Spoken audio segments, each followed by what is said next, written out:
Howdy, howdy, everybody. Thank you for tuning in. I am your host with not the most, but I would say a certain amount. You know what I mean? Tonight, I have a very interesting show for you.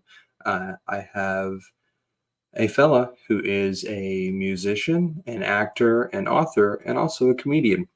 Um, so, if you want to check out some more stuff that he has going on, it's at Will Bozarth ENT on Instagram. And then he also has a death metal project, which is at Distorted Mind NJ. And I'll leave that in the description after everything gets done. But without further ado, let's give it up for Mr. Will Bozarth. Howdy, howdy. Hey, how's it going? It's going all right. How are you? Pretty good. I'm glad to be here. I'm glad to be seen by people. I haven't left my house in about 3 years. When did COVID start? COVID's not real. What are we talking? Started in I think the mid 1900s. 1900s. Used to be called Scarlet Fever. Actually, if you play Oregon Trail, you could get it on I there. play with my Oregon Trail all the time, and it's Scarlett Johansson fever. Let's get it straight. Oh, sorry.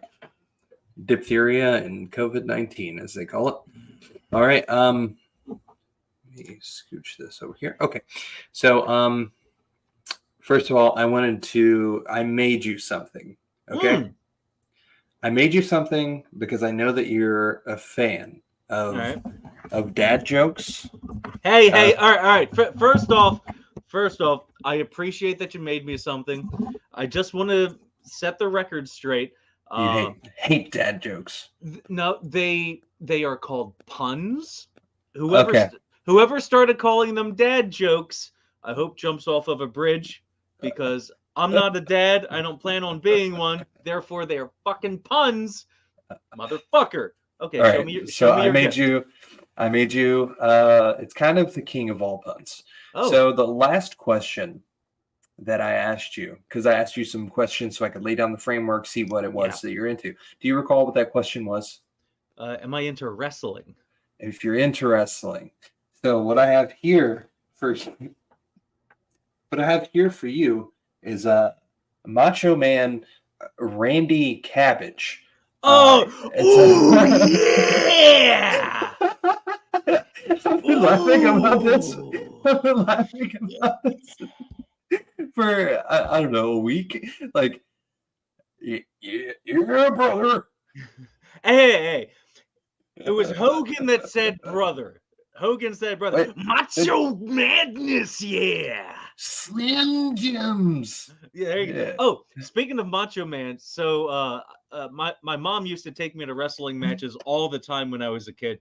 And one of the first matches I remember going to was, I think it was WCW Saturday Night, when they taped at Universal Studios Orlando.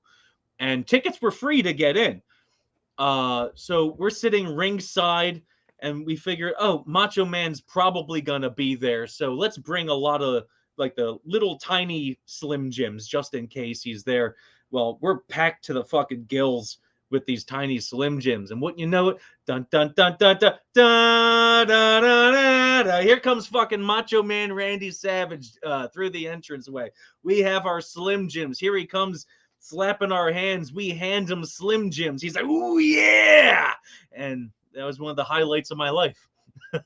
I remember this had to be probably 2001. It was when The Undertaker came back. He came back in Louisville at the Expo Center. And I remember... American Badass? I remember he walks out, and I like lean over to my aunt, and I'm like, can I say like one cuss word? You know, because I was like 8 years old, 9 years old. She was like, yeah. And then I was like, Rudy Poo Candy Ass. And then and then both of my cousins went, oh, and like I was going to get in trouble. Yeah, it was it's quite the time. So it's like that's the one that you chose? I don't think I knew any other ones. I think that was my ace card. Like, I'm gonna say Well, I mean, ass. you did learn it from The Rock. That was The Rock's phrase. One of The Rock's phrases back then. Yeah, there were worse ones that you could have said if you were watching ECW in 2000 and 2001. So, I think I but think I Rudy played the Poo Candy, games. yes. I think I Oh, played the you played the game. games, They were but not good games. They no. were put out by Acclaim, who did some of WWF's PlayStation games, and it was like their hands were like this, so they can't. It wasn't that good. And they're like hitting each other like with their Yeah. hands cupped. Yep. All right. So I'm gonna. You have a lot of different things that you do well. I'm going to Well, start with. Let's start with you as an author. So you have 6 spooky squirrel stories and an unfinished sci-fi called The Last Chicken on Earth. Spooky Yeah. squirrel stories. I actually have. I don't know if my copies are here or not. No, I think it was. Yeah.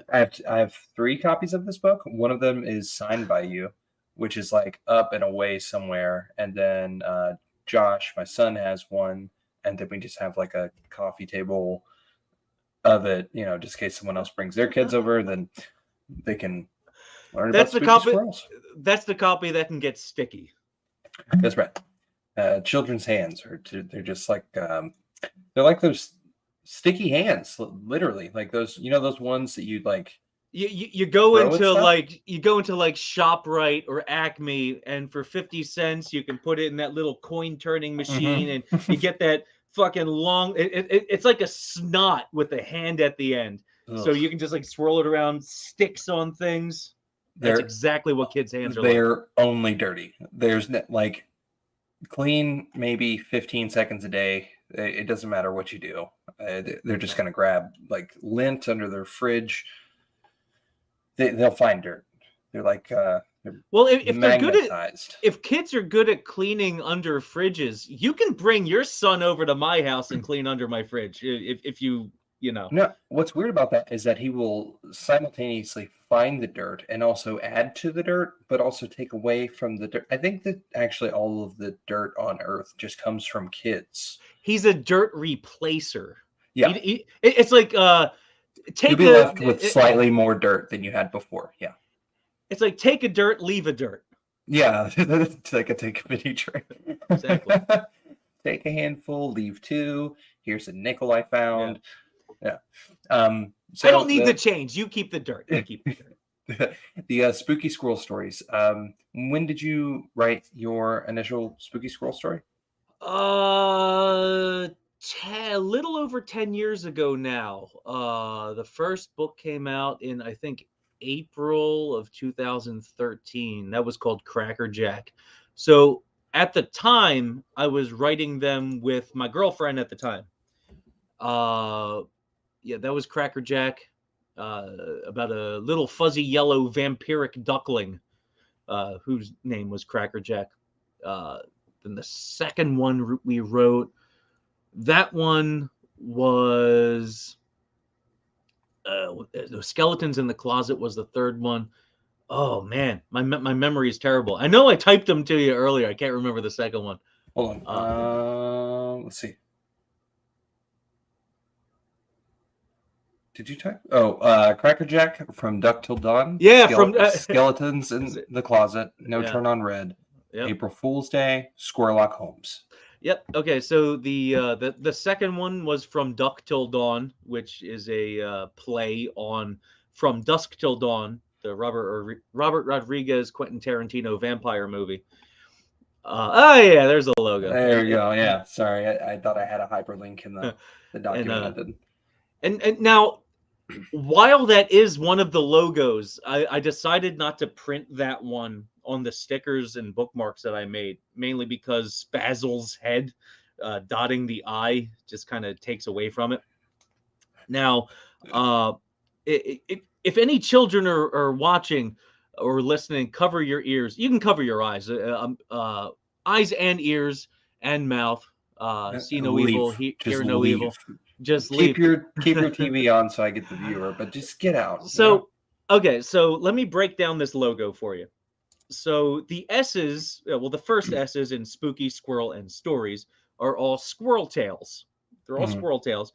Now, I have this logo minus the Spazzles squirrel head dotting the I in Stories on my banner whenever I sell these at conventions or whatever book signing appearances I may have. And people look at it, and yes, squirrel is spelled not the way us humans spell it. It's the way the squirrels spell it, Skwerl. Now, women come up and they're like, spooky squirt stories. I'm like, no, that's the adult version. It's like, nah, If you start writing squirrel erotica. yeah, look at it again. That definitely doesn't say squirt, but squirrel stories, children's books. These Woo! books are for kids. Keep your squirt away from here. Yeah, they're family friendly, but not to the point where you can learn how to make a family with them, if you know Oh, what I okay. mean. Family friendly, not family too friendly. Yeah, okay. Right, right, Okay. right. But I get what you're yeah, getting at. yeah, the books are fun. After the ex decided to leave, when she did, is when I took about 3 years off from writing the books because I had to figure out how to reboot the series, or a couple of characters in the books that she inspired and helped write and stuff. So sadly, I had to get rid of Crackerjack, the duckling. I had to get rid of Puffles, this bunny, and some other characters. And I finally figured out how to do it. And that's where April Fool's Day came in. And I think Do you that have do you do the art for these? no. I go on Fiverr, Fiverr.com, and I hire uh the cheapest South American fucking uh like The the most $5 people you yeah, can find on the the internet. I find them. hey, look, the American dollar goes a long way, and I do a lot of good, just like Oprah and The Rock. I send a lot of money overseas to the Yeah. impoverished nations. Uh, but I hire people to do the illustrations, which I think is the answer to the question you asked me. Yeah. But I am the only thing I can draw is a cat, which I draw With like in triangle ears. well, in the books that I sign for Spooky Squirrel Stories, I always draw a cat head, and I write like meow and like fangs for reading and all this stuff. So that cat head is really all I can draw, and even then, I'm copying it off of a cat that my grandfather used to draw when I was little. Uh, so that's where that cat came from. In case anybody is watching or listening to this wondering, it's like, man, there's a lot of topics I wish Will Bozarth would cover in this discussion tonight, but the one does doing commercials with Harry Dean Stanton, I don't want to know about that. When he met Stone Cold Steve Austin or Roger Moore, I don't want to know about those. I want to know where the cat head comes from that he draws in the Spooky Squirrel Stories books. My inner Gilbert Gottfried just came out for a second, and Oh gosh. that's what happened right there. That So might mean I'm gonna die from MS pretty soon, but maybe. Got to be careful. It gets all the funny guys. So as you're producing these books, or like I guess making them, you go to conventions. You've been to around a dozen. I saw you at Blobfest, and we came to see you in person at Funny Farm. yeah. So how is that process for you? Is it ever overwhelming with that many people, or? The more people, the better, which is really the only scenario in my life where I welcome a gigantic crowd of people, because I have that barrier. Like, I have my area behind the table, whereas in front of the table where the general unwashed masses are, uh, that's where it can get kind of hectic and smelly. But Conventions, man. Every time I've ever been to one, there's more smell than people. it's special for in more than one way. It's very special. So the first convention that I sold the books at was at one called, I think it was Retro. Was it RetroCon? I can't remember. It was somewhere in Bensalem, Pennsylvania. Then I sold the books at another convention. Uh, that I'm not going to name the convention because the people that run it are a pack of fucking dirty assholes. So it was a convention that would go to like Atlanta, Indianapolis, Chicago, LA, and I was a part of like the traveling road show of the people that would be there. I'd sell my books, I'd sell my zombie metal band stuff, I would play at the after parties and all this stuff, and then crazy shit went down. Then I sell the books at Mad Monster Party down in Charlotte twice a year. There was a convention called Scares That Care Weekend, which is a nonprofit organization. Sold the books there. I did 2 Blob Fests in Phoenixville. Sometimes I get the books for. Sometimes I get the table spaces for free. Other times you got to pay. And depending on how popular the event is, the more expensive it is to get the table. Then you got to think, okay, how much did the books cost me to print? So how common is it for them to reach out to you, I guess? Half of the time, I guess. Yeah. So you're pretty like you have a good reputation with like conventions, and then other conventions kind of like, I guess there's a bit of a Venn diagram of, there's some part of overlap where they're like, hey, we had this person, you should reach out to them, that sort of thing. Yeah, there are really 2 ways to get into a horror convention. You can either buy table space as a vendor, or you get brought in as a guest, where you get listed on the guest page, which I've been a couple of times. They give you the space, which, I mean, the table space itself at a decent sized horror convention can run between $200 and $1,000 for the weekend. And when all you do is sell children's books for $10 to $12 a pop, Yeah, it's next to fucking impossible to make back 300 whatever fucking dollars. Then you right. got to think about the hotel room and the traveling to get there, depending on where it is. I mean, I've sold these books literally all over the country. So usually it's a matter of worrying about breaking even instead of making a profit. That way it's kind of like a free vacation. Right. Um, Okay. and either way, it's fun to do because I get to meet a lot of different people that share similar interests. Although, the only thing I don't like, I used to have a lot of stuffed animals on the table. Nowadays, I'm down to, I think, one, down to just one. Charlemagne, the puppet. I should have prepared. Is Charlemagne over? Nah, I think Charlemagne's in my car. I have a photo if you want me to pull it up. Hey, if you have a picture of Charlemagne, bring him up. Charlemagne's the man. He's been with me since the very beginning. I got him at a Barnes and Noble, yeah, over a decade ago, and he's starting to look his age. His whiskers are starting. Yeah, there he is. He's the sheriff. Good old Charlemagne. Hey, everybody. Have you ever considered doing like an animation? I've tried in the past. So much has to go into it. Oh yeah. I originally wanted to do Spooky Squirrel Stories as like an old school radio drama with sound effects and stuff, and I figured that would need a lot of work. Then I decided to do a cartoon because obviously, animating something instead of just having audio is definitely less work. No, it's a whole hell of a lot more work.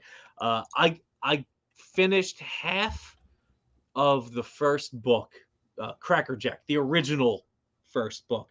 I got all the dialogue recorded. I started doing the sound effects and everything, and I just got overwhelmed. And with most things in life, I gave up on it. And Do then, you remember when Jim Norton did that cartoon? oh yeah, it was the Uncle Paul cartoon. No, Chip Chipperson. Oh yeah.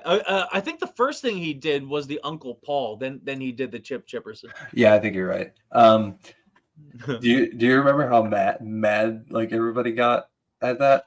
Yeah, I think the problem was, didn't he ask? Wasn't it crowdfunded? It was crowdfunded for $60,000, and Yeah, then that's why they got mad. yeah, people kept on calling into to his shows and being like, "You stole money Yeah. from truckers," and he was like, "Who? What truckers?" I think it was just kind Yeah. of like an inside joke when what is that? The Opie and Anthony subreddit was still a thing. They would just target people, and The gosh, pests. yes, the pests. It's the most the Opie and Anthony subreddit. It was dark. And then It you was you can go back to Whackbag, the oh, the the forum. message board. Yeah. Yeah, go back to like the most toxic people. You think Twitter is toxic? The people that were on Whackbag and even ronandfez.net, since Ron and Fez were on XM and such, with Opie and Anthony at the time, like those two shows would generate the most toxic fan base, and it was the best thing ever. I loved It it. was. Yeah, I mean, Whackbag and ronfez.net helped mold me into the person I am today. The who's a guy that he became like a YouTuber? He was like super invested in the whack bag community. He was Mersh. Do you remember Mersh? No. He was the guy that was always on there bragging about like having the best car to be homeless in. Is that the right name? Because I literally don't. I might have forgotten because it's been years. Let me see his. It's been years. I think he went by Merch back then. I've forgotten way more things than. Yeah, his name was Mersh. Was it MIR? MERSH. Mersh. He hosts I don't know why I can't remember. Nightwave or Revenge of the Sis and Nightwave now, but like back then he would like. It was like a whole big thing because he would brag about like what car was the best. Damn. Oh Yeah. I don't remember. Yeah, he would brag about like what car was best to be homeless in, and then he got fired because so he got a job as like a manager at a strip club, but then he tried to sue them for firing him. It was like a whole big like it was like watching a soap opera. And when was this? That had to be like 2008. No, 2012 maybe 2012. So this was take a year. So this was going on Whackbag? Yeah, so he used to you know what? I know why. Because in 2000 I stopped going to the forums around like 2010. Okay, that would make sense. So yeah. He was kind of like he kept getting drunk and wrecking his cars, and he would make these posts, and the pests kept buying him cars because what? But it was so weird. So they would buy him cars, like they would donate to his GoFundMe out of spite. So they would be like, "We hope you wreck your car and aren't alive anymore."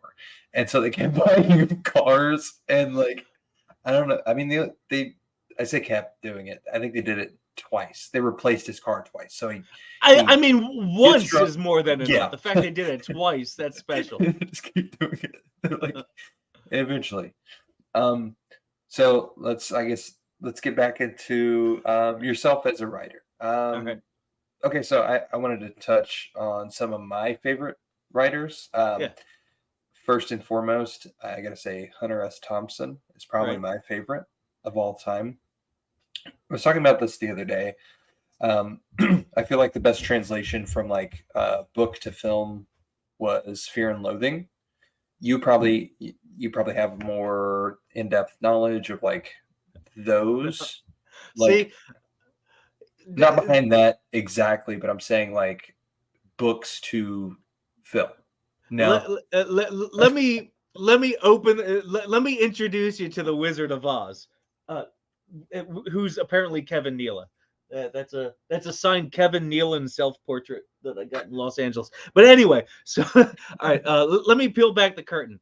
While I may write books, remember, I write kids' books, and Okay. also remember, I don't have kids.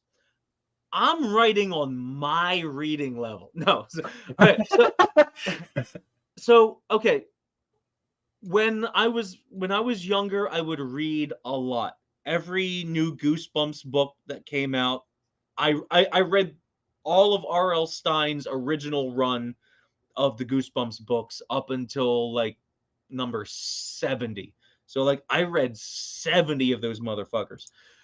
Now I had actually, kind of behind the scenes, I may get to interview him in about a month and a half. fuck you, really? Yeah. Wow. All right. Maybe. All right. Maybe. We'll continue that conversation in private because Okay. I want to talk to you about that. So R.L. Stine, one of my biggest heroes in life. Love R.L. Stine. But anyway, so I used to read a lot when I was a kid, and I loved it. Then once you got into middle school and you had to start reading to earn points, and you had to read accelerated reader. Exactly. Fucking accelerator. AR. Ah! AR No! Oh, AR! Holy shit. So AR ruined my desire to read. I go to book signings, which I'm sure you'll get into later. Like I attend a lot of book signings. I have a lot of autographed books, and I've read like I have hundreds of signed books. I've read maybe three of them. One of which is Joey Diaz's book, which the is new one. Amazing. You It got really, her. It is. Dude, I read it. Well, I say I read it. Yeah, I didn't audiobook. read it. Audiobook. Yeah. Yeah. So I got it signed in person at his book signing in Philly. Cool fucking dude.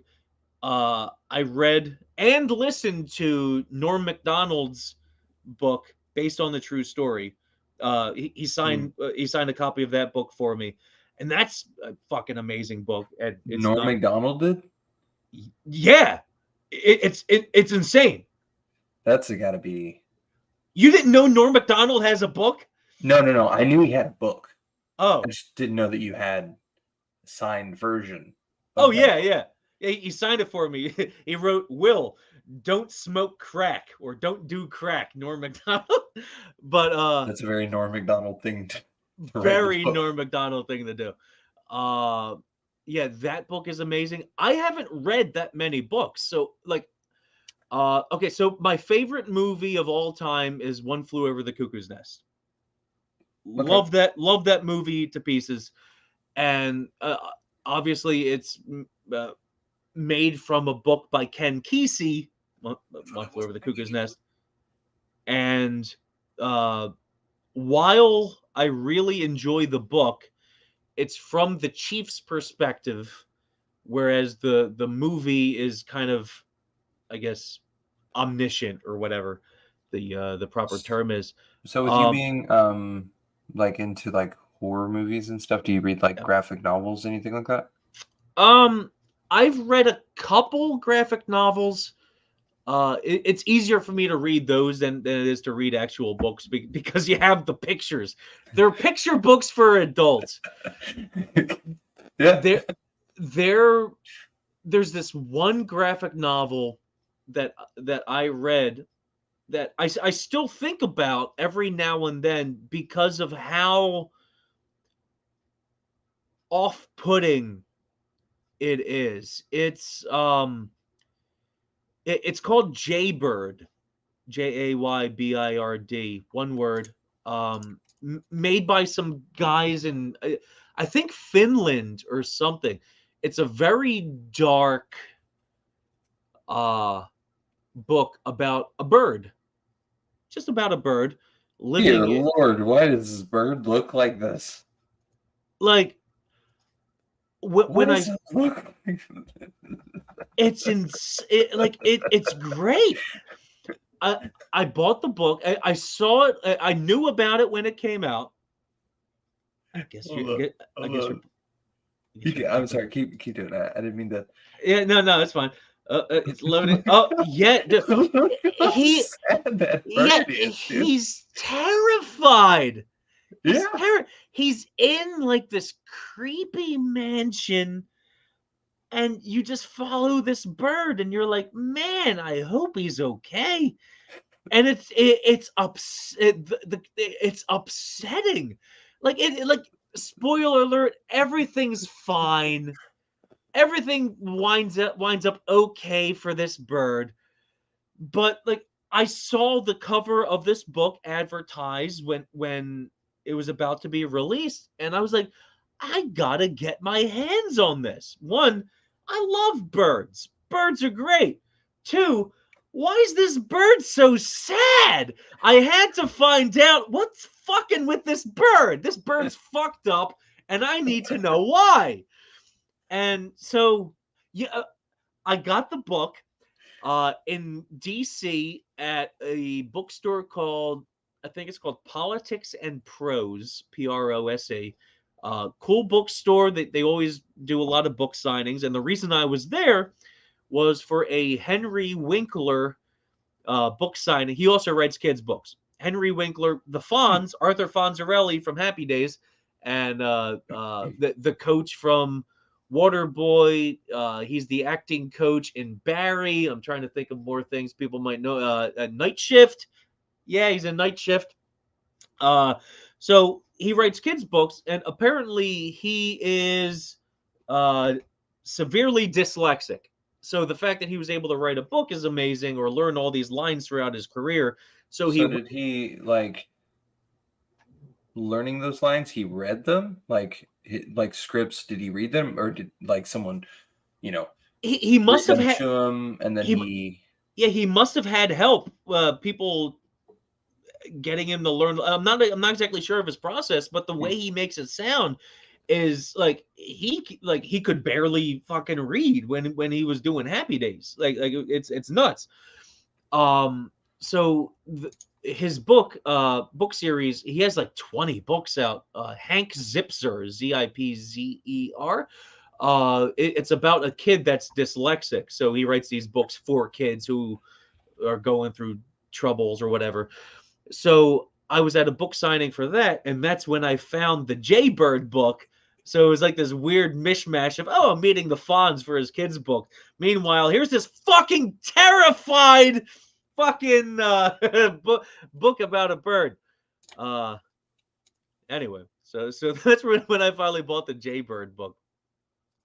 But So yeah, the only graphic novels I've ever read personally was the Sin City collection. Here's Henry Winkler's book. yeah, Hank I Zipzer. guess I guess this is maybe a cover for an audiobook because it says read by Henry Oh, Winkler. oh, cool. So So yeah, I guess his dyslexia is better if he's reading his own books. So that's cool. so the only graphic novels I've ever read would have been Sin City, and Yeah. then I think there was 4 in the collection, and then The Walking Dead had these like kind of they were like I guess they were comic books They were big comic books, though.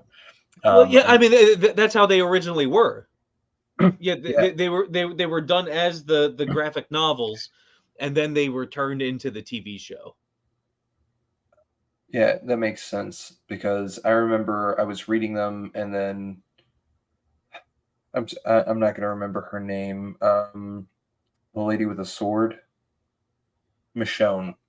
So Yeah, Michonne had made an appearance like way earlier in the storyline of the comic books than she did in the series. yeah. I haven't even watched that show and since Glenn died. I tapped out before then. Yeah, I was in and out, and then that happened, and I was like, "How dare you kill a Yeah. character that I'm used to be attached to 7 years ago?" Like, just, So I had a zombie themed theatrical metal band hmm, in 2009, and we got to open for Guar, and we went on a tour with some of my favorite bands. And then The Walking Dead came out, and I was like, oh, this is going to be good. Zombies are going to be in the mainstream. And then zombies became the mainstream, which it wasn't really until The Walking Dead came out because, oh, look how hot Norman Reedus is. And so, yeah. So so I feel like so many people know him from The Walking Dead, and I know him from like the Boondock Saints, Boondock and Saints. like Yeah. people are like, "Oh, the Walking Dead guy," and I'm like, he did not kill 1,000 gang members just for you. So when I met Norman Reedus, it was him, Sean Patrick Flannery, and David Della Rocco. The three people you would want to meet from The Walking Dead. Right? Yeah. They were at a convention. They were $20 a piece for an autograph. You got a free picture with them. I ran a Toys R Us, rest in peace, and I bought a set of guns, toy plastic guns, so I could get down on my knees and they would hold the guns to the back of my head, and I got that picture Oh, for free and everything. sweet. And like that's what you got to do. Fucking Rocco's holding my hair, and Reedus and Flannery are holding the guns to the back of my head. So $20 for a Norman Reedus autograph, pre Walking Dead. Walking Dead hits. Every soccer mom in America is like, oh, this greasy, homeless looking dude is so hot. I want to meet him at every autograph convention. So it's like, oh, horror is the cool thing for all the fucking soccer moms. I have a lot of pent up rage about this whole ordeal. So bear with me, God damn it. So every soccer mom in America goes to the conventions. Next thing you know, right now, if you go to meet Norman, there's Charlemagne again. If you go to meet Norman, if you go to meet Norman Reedus at an autograph convention, for an autograph it's $125. For a picture with him, it's another $125. All because all the moms in America see this guy and they want to meet him. And now all the autograph prices at horror conventions are fucked up because of Norman Reedus and his sexy, greasy homelessness. Thank you. This is my That's TED insane. Talk. Thank you for coming to my Norman Reedus talk. I'll be seeing you later. Yeah. So I guess and also, I have to say, Norman is still a really cool, fan-friendly guy, and his convention representative Sean Clark is the fucking man. Watch his show, Horrors Hollowed Grounds, on YouTube. He goes to all the filming locations from movies. He just put up a good one from American Werewolf in London, and he goes to all the locations now, and it's really good. But anyway, that's my gripe with The Walking Dead. They take more money out of my pocket now. Anyway. all right. Yeah, fair enough. So how we got on this whole thing is I was talking about Hunter S. Thompson. Oh yeah, books. Then So, we went to graphic novels. I wanted to read off 10 cool things about. Well, it's not. I'm not going to do all 10. I just cut out some of these. You can. Initially, I wanted to talk about like the Hell's Angel experience thing that he did. Okay. Are you aware of that? No. Okay, so what he did is he was like the first person to do this. Basically, what he did is he went undercover and he wrote a book called The Hell's Angels, and they didn't know that he was like an author whatsoever. So he just goes in, he lives their life for a year, and then he comes out on like a TV show, and he's like, "Hey, I kind of lied to you back there. Sorry." And they're like, "What the hell? We've done drugs together," you know. Um, and he's like, "Well, I'm still going to do drugs, but I'm not in your game." And then he basically, yeah, he gets pretty mad at them because at this point was like, or the Hells Angels at that point were like doing a lot of damage to communities, and his whole thing is like he wanted to make the community better or like instill some unity. So that's kind of why he did it. He would also, even while he was writing, this is the next fact. While he was writing his own books, he would retype novels for other people so that he could type faster. Huh. So he would do this time and time again. He was the first person ever to interview Keith Richards. Because everybody was like trying to get an interview with him, and he was like, "I'll do it if you pay me an absurd sum of money." And then they were like, "No." So Hunter Thompson just goes, he goes up to Keith Richards, or where Keith Richards is, and he has a megaphone, and he starts playing the sound of pigs being slaughtered to get his attention, and that's how he secures the interview. All right. He's like, "Hey man, what the hell are you doing over there?" And he's like, "Can I ask you some questions?" He's like, "All right." You got to make a good first impression. If there's not one moral of this story, not even a good first impression. That's insane. If you're going on a first date and you really want to make a good impression, grab a megaphone and sounds of pigs being slaughtered Instead of like a boombox at someone's window. Oh yeah. You have to bring John Cusack. You have to pay John Cusack $200 to hold a boombox of pigs being slaughtered over his head, and that's how it'll go. I read that in the book. Good book. The good book. The Bible. So another thing that happened to Hunter Thompson is he was covering the Democratic convention in Miami, and he took some acid and he went out on a boat apparently, and then the boat flipped over and he just like swam 10 miles or something like that back to the beach on acid. which has to be, I can't imagine doing terrifying. Anything. No.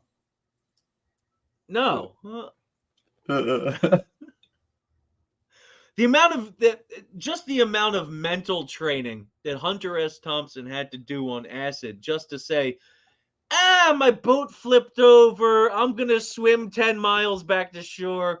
I'm good. Without freaking. I'll die here. Imagine you're on acid and it's not going well for you mentally. You dip your head underwater. What sea monsters are you going to imagine are following you around? Hunter S. Thompson didn't have any worry in the world. None whatsoever.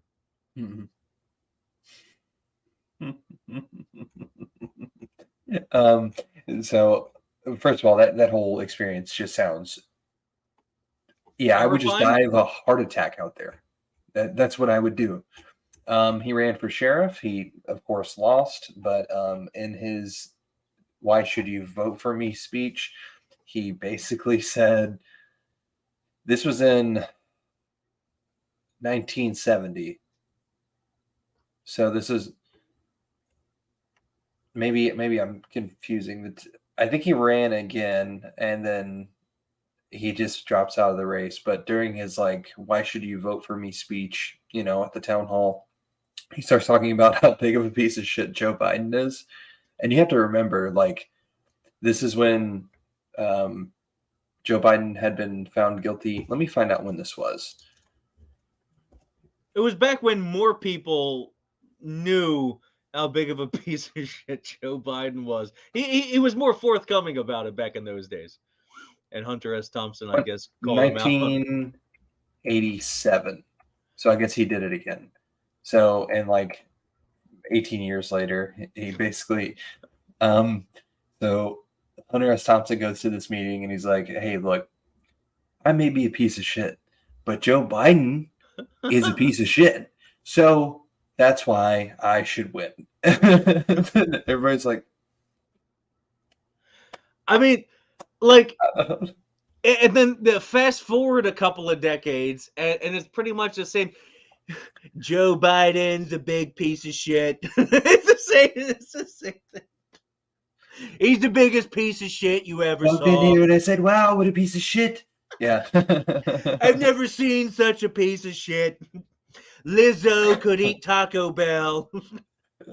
It's like a shit that took a shit.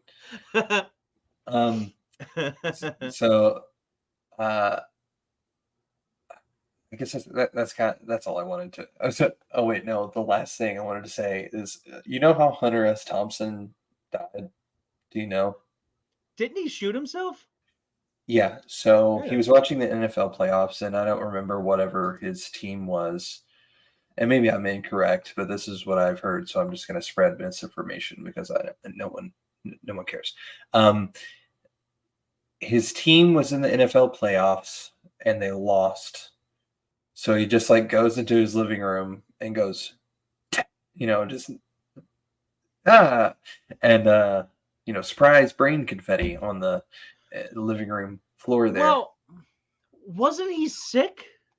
I don't know if he was sick or not. Hold on. I was under the impression that he was sick, or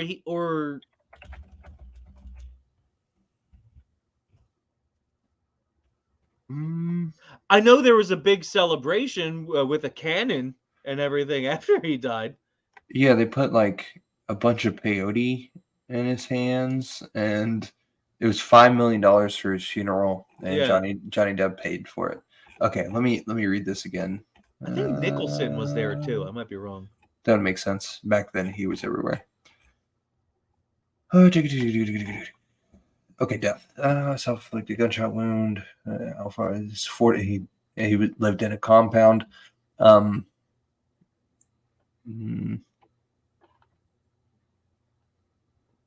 maybe he wasn't sick and he was just done with life, which is what happens. It's like, yeah, I accomplished everything. Fuck this shit. I mean, he was upset over his advancing age and chronic medical problem, including a hip replacement. I guess that counts. I mean, I guess age is a sickness. Yeah, I mean, kind of. Yeah, it basically is. Yeah, for sure. Like, fair enough. Fair enough. You get like 60 years old. I mean, this guy's been doing cocaine he's been alive for 60 years, so he's been doing cocaine for 75 years. Now, and he's just like, gun or not, I say he died of natural causes. Okay, here's his unalive note. I don't think I could say that other word on here. Which reminds me, I got to try really hard to say to not say some other words. So okay, YouTube, or wherever the fuck this is. This was his note, and the title of it was "Football Season is Over." I guess that's where I had got this from. Yeah. And what it says is, no more games, no more bombs, no more walking, no more fun, no more swimming. 67. That is 17 years past 50. 17 more than I needed or wanted.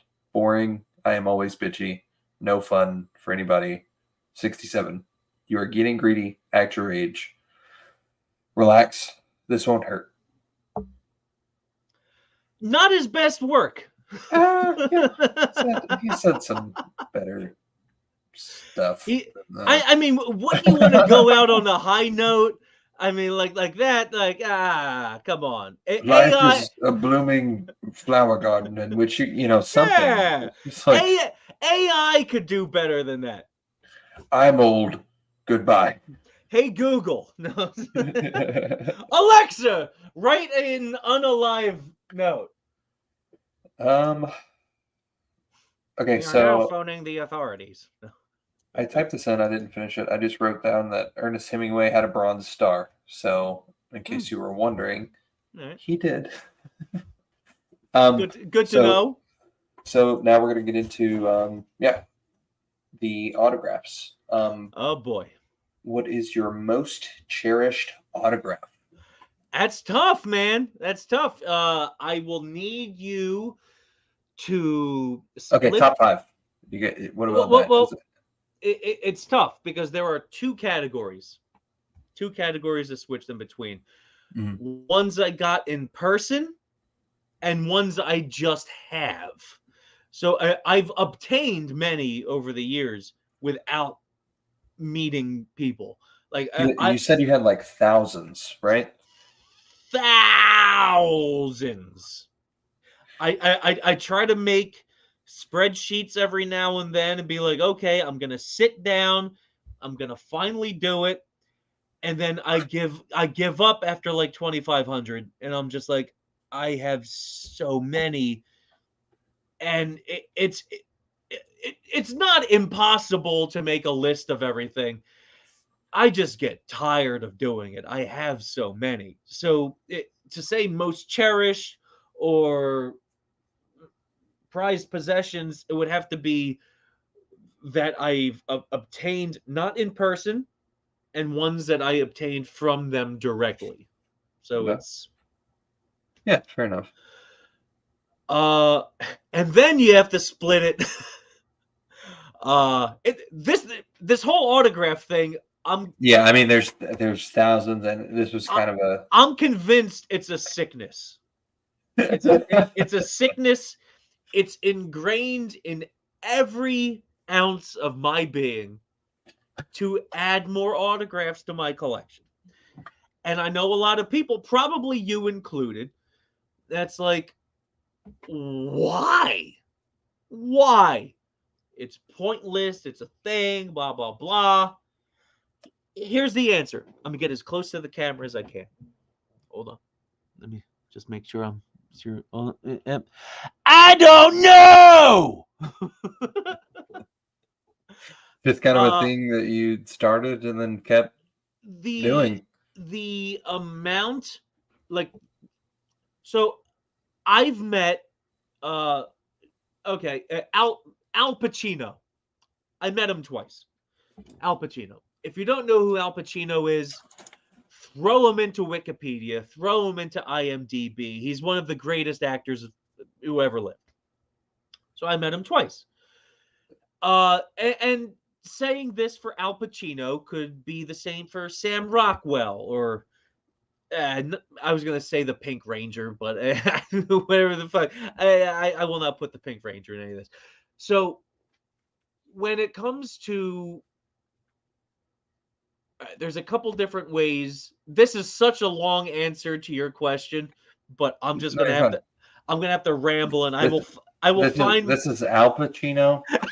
yeah. Brandon T. Jackson plays Al Pacino in Tropic Thunder, and he's a stand-up comic. Not very good, but he does free meet and greets after the shows, and Hey, there you go. I got him to sign my Tropic Thunder that Robert Downey Jr., Jack Black, and who else signed it? Ben Stiller signed my DVD. Anyway, so Oh, you know what's crazy? lots of things. Oh yeah, yeah. It's like That might be why it triggered to say that to begin with. So there's a level of serotonin that courses through my veins when okay, there's a couple ways to obtain autographs. You go to an event where somebody is scheduled there's the man, Al Pacino. Almost said Al Pacino again. Al Pacino. So you could go to an event where somebody is scheduled to be there. There's a price that you pay. You walk up to the table, you hand them cash, you put your item on the table, they sign it, you take a picture, and off you fucking go. Okay. Fun, but not exciting.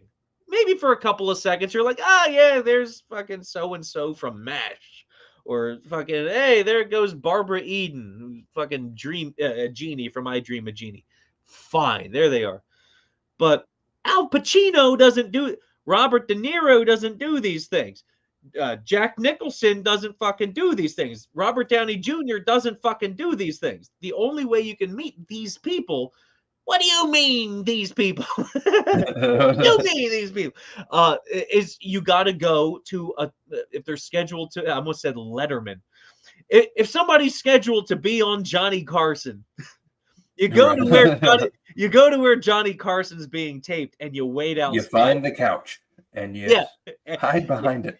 You gotta wait on the couch. So you wait outside and you hope they stop their car and they roll the window down, or they're on Broadway, and you wait out by the stage door for an hour or two and hope that you either get them or you don't. And there's a lot of factors that go into you not getting it, and that's because of fucking people that get things signed to put on eBay. And actors are well aware of this fucking process, which makes them less willing to sign autographs for people. But when you bring your Pulp Fiction DVD to a stage door and you see fucking holy shit, what's his name? Holy shit, Christopher Walken. You see Christopher Walken coming up. You see Christopher Walken coming up, and you have your Pulp Fiction DVD. You have your Sharpie. Here he comes. He has to go right into the stage door for his play. He grabs your Sharpie. He signs his name. He goes inside. You're like, holy fucking shit, that just happened. That was Christopher Walken. He had a watch up his ass. like that's such a weird, like, it's amazing. It's such a tiny role in that movie, but like, it leaves. You want to watch? I kept up my ass for a month. Yeah, it's great. It's insane, and it only works in the fucking Tarantino movie. Not even David Lynch could make that work in a movie. So, like, the high that I get off of that is insane. So I'll switch this back around to the initial question of autographs that mean the most to me. One of which was signed in 1961, which I was born in 1987. So this is a couple decades before I was born. So my favorite show that ever existed is The Twilight Zone, created by Rod Serling, and this entire sleeve is Twilight Zone related. So I have a contract from 1961. It was supposed to be for a movie, which was an adaptation from a book. The movie was supposed to be called Rain, R-A-I-N. It was supposed to star Marilyn Monroe. Now, the contract that I have was for a gentleman to write the screenplay for this movie, which he was paid for, which he signed the contract, which I own, and it's signed by Rod Serling, the guy that created The Twilight Zone. So that's really, really high up there on like prized possession autographs.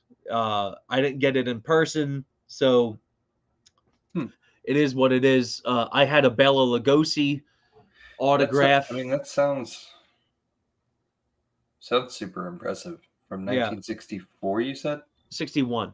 Oh, 1961. Okay. Sorry. Now, as for items that I've gotten signed in person, as I mentioned earlier, my favorite movie of all time is One Flew Over the Cuckoo's Nest. So I have an original theatrical movie release poster of the movie. and I think the count is up to 19 or 20 signatures that I've gotten on there over the years. Wait. On the One, one, poster, one one, flew over the. one flew over the cuckoo's Okay. nest. Not just actors, but people behind the Okay. scenes. The one of the people that wrote the movie, who since passed away, the guy that directed the movie that won the Oscar, Milos Forman, he signed it. He's dead now. Quite a number of dead people. The only person that I have yet to get to sign it, I have the entire cast on this thing, except for Jack Nicholson. And that's not for a lack of trying. I've tried. I've gone to a Lakers game in LA. I sat right across the court from Jack. Like right, I was watching Jack during the game. Security there was nuts. I tried another time, that didn't happen, and I don't. At this point, I don't think it's gonna happen. He's Pretty cantankerous. not cantankerous. He doesn't like to leave his house too often. Yet fucking swept the Academy Awards that year. Only 3 movies have ever won every major award, and that's one of them. That was the second one. I forget what the third one was or the first one. The only one that matters to me is Cuckoo's Nest. Wait, it's let's see. Movies.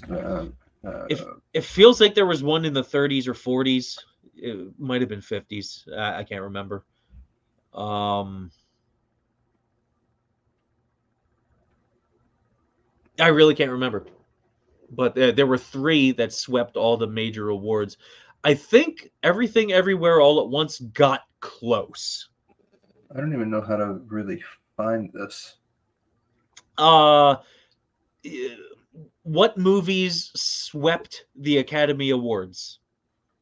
Okay, so SWEPT. I think that would be the way. the movies that received the most Academy Awards would have been Ben-Hur, The Titanic, The Lord of the Rings, Return of the Kings. No, see, the problem with that, one, that search is it's going for like other things, like best set dressing or best costumes, whereas the way the Cuckoo's Nest one was best actor, best director, best screenplay, best actress, like all of the main highlighted ones, not the ones you have to dig through the New York Times and be like, oh, I guess the best fucking, I don't know, fluffer goes to Jim Jacobson or whatever.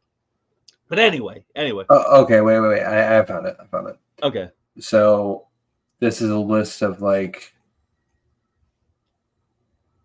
3 acting awards, 4 acting awards. Okay, so the films with 4 acting awards would have been Network, which I've never seen, A Streetcar Named Desire, which that makes sense, like for that time period. Everything, Everywhere, All at Once.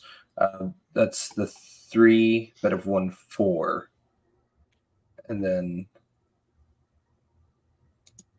this is just acting awards alone. Oh, all right, just the acting, not including the screenwriters and the director. And then anyway, Over the Cuckoo's Nest would have been like one right under that, and then Silence of the Lambs qualifies the same as as many awards. That's crazy. Either way. So in terms of personal projects that I've been getting signed, my Cuckoo's Nest poster is high up there. It was Danny DeVito's first movie, Christopher Lloyd's first movie, Brad Dourif's first movie. He was the voice of Chucky, and he was in Deadwood, another one of my favorite fucking shows of all time. Michael Berry, everybody was in this fucking movie. And another one of my prized possessions is a screenplay that was used in the production of the show Deadwood, and that's signed by like 25 cast members, and that's just an all-star cast of some of the fucking greatest actors who ever lived. I think Danny DeVito had the best introduction to television out of anyone. Oh yeah, like he's up there, Riga, and he's up there. It's like, oh, this fucking menacing guy hops down, tiny. Yeah. Danny DeVito is 4'11", which makes him a legal midget. Huh. 4'11" and shorter, midget. Good for him. Good. What is the weirdest or most interesting thing you have an autograph on? Oh, good question. Okay, this probably isn't the most interesting, but it was a fun way of getting it. So I used to go to ECW shows at the ECW arena in Philly all the time, from like 99 to 01 when the company disappeared forever. So New Jack, who is this terrifying wrestler. I watched a documentary on him. Dark Side of the Ring, the one that they did, or some other one. No, it was like a Count Dankula. Oh yeah. New Jack was a terrifying dude, man. So he'd always break weapons over people's heads, and I'd always be up front for wrestling shows because my parents fucking ruled. So at this time, New Jack busted a guitar over somebody's head. This was at ECW Cyber Slam 2000 at the ECW arena. So he busted the guitar over somebody's head. I asked the referee or the announcer or whoever was there, hey, can I get a piece of that guitar? Oh yeah, look at that fucking guy. New Jack, Jerome Young. May he rest in peace. Rest in power. Rest in power, New Jack. Crazy fucking dude, man. Okay, so what ECW CyberSlam was, during the day at a hotel in South Philly, they would hold question and answer panels with the entire roster, including Paul Heyman and Joey Styles, Tommy Dreamer, everybody. It was like 6 people at a time for like maybe 15 minutes, and then they would cycle in and out for the entire afternoon, and then leading up to that night's show at the ECW arena, the night before, they held a match in New York. So it was CyberSlam weekend.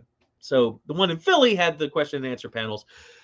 I was in a wheelchair at the time because I was big into backyard wrestling, and like jumps off of ladders, barbed wire, steel chairs.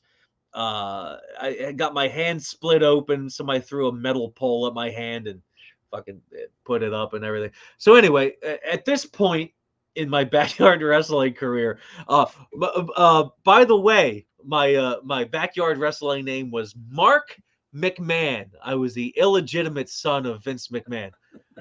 Mark McMahon. That was fun. So at this point in my backyard wrestling career, I had a broken leg. So because of my broken leg, I got to sit up front for the Q&A panels and the wrestling show because poor me, I was in a wheelchair, which was great. So Tommy Dreamer came down from the panel, and he sat down next to me, and I'm like, fucking Tommy Dreamer, the innovator of violence. If anybody followed ECW at the time, you know what I'm talking about. So Tommy Dreamer sits down. He's like, what happened? So I said the worst possible thing imaginable, the truth. Never tell Tommy Dreamer the truth. I said, Mr. Dreamer, I broke my leg backyard wrestling. He said, do you know how fucking stupid that is to backyard wrestle? We go through years of training just to make sure we land correctly so we don't get injured. And here you are with a broken leg. Promise me you will never backyard wrestle again. I said, Mr. Dreamer, I promise I will never backyard wrestle again. And don't you know it? I kept my fucking promise to Mr. Tommy Dreamer. Respect Tommy Dreamer. So anyway, Tommy wasn't the only guy that asked me about my injury. after the panel that New Jack was a part of, he came down and he was like, "Hey, what's your name?"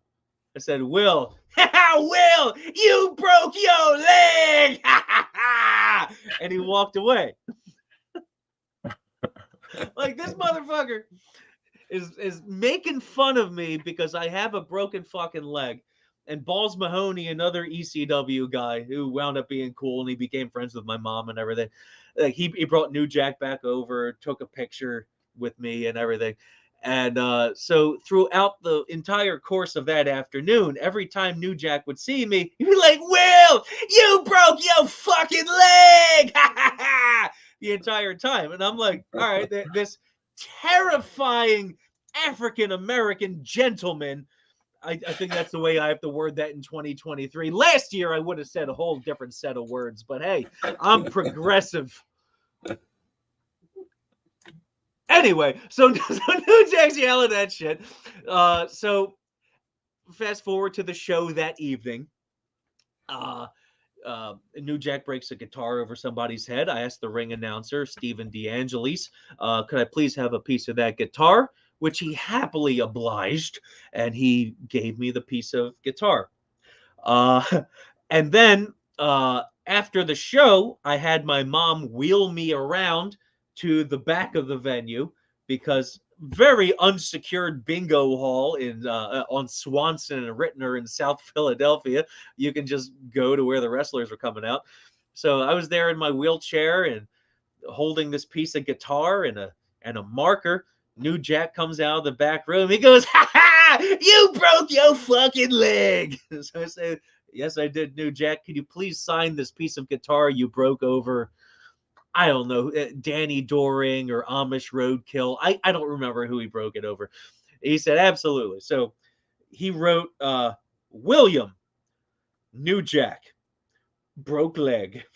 so that's one of my favorite like weird things that I got signed. I got Henry Winkler to sign a plastic shark because the whole phrase "jumping the shark" for a TV show came from Fonzie water skiing over a very small area where sharks were in. What other weird shit do I have signed? Okay, these aren't signed. I guess they could be initialed. I guess this is another jump into the psychosis of Will Bozarth. But I have two things. I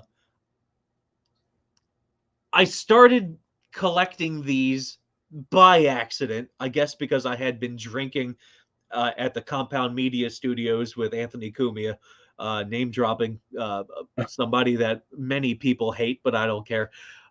So I was there, and the reason why I went is because Doug Stanhope was a guest, and Doug Stanhope's one of the greatest fucking stand-up comics who ever lived. Sure, yeah. So I'm hanging out after the Cumia show. I'm drinking in like the green room lobby area of Compound Media, and with Stanhope and somebody. Where is that? Like New York Compound City. Media? New York City. I mean, you can Google the address. I think it's like 36th and 6th or so. Like, it's not far from Times Square at all. So I'm there. Stanhope's getting interviewed for somebody else's podcast, and we're sitting in the lobby. Stanhope's busting my balls. He's drunk. I'm drunk. He asks me where the bathroom is, and I show him where the bathroom is, and he gives me this long hug. I have a picture on my Facebook I got to send to you of Stanhope just hugging me. Actually, I'm going to try to... Nah, I'm not going to send it to you now. Anyway, so Stanhope's hugging me in the lobby where Compound Media is. So we go back there, and Stanhope's smoking cigarettes, and then he throws it away, and I'm like, Doug Stanhope is famous for chain smoking cigarettes. So I fished the cigarette butt out of the trash can, put it in my pocket. So I have a cigarette butt that Doug Stanhope used, and that's not where it ends. That's not where it ends. I went to the Mark Twain Prize, which is awarded in Washington, D.C. every year to somebody in comedy. The latest one was Adam Sandler. Bill Murray got it. The lifetime David achievement, for comedy, yeah. Yeah. It's done in DC every year. So I go there every year to try to get autographs and everything because it's what I do. It's what I enjoy. Sure. So Dave Chappelle was getting the award, and he showed up on the red carpet smoking a cigarette as Dave Chappelle does, and he's signing autographs, taking pictures. I got my picture with Chappelle. What did I get him to sign, you ask? My Robin Hood Men in Tights poster. It's one of my favorite No movies. way. Yeah, got him to sign that. Huh. So he's smoking a cigarette the whole time. Super young in that. He was like 19 years old, something like that. Yeah. And I didn't realize until much later, but like the whole not Peter Pan. I was saying Peter Pan. Like the Robin Hood, like the green hat that Robin Hood would wear. I didn't realize until I was much older that the green hat that Dave Chappelle is wearing looks like a fucking baseball cap. It's fucking hilarious. Hold on. Yeah. Mel Brooks is so subtle with The guy's name Cary Elwes. How do you say his name? Cary Elwes. I asked him last time I met him. Look, people say Elwes. How do you pronounce it? He said Elvis with a W, so Elwes. Welvis. Yeah. Cary Elwes. So the hat that Dave Chappelle is wearing in Men in Tights is like a baseball cap made to look like the fucking green Robin Hood hat. It's wild. So anyway, so it is. Yeah. This picture is blurry. I don't know how to. They'll probably be able to tell when, if you bring it up.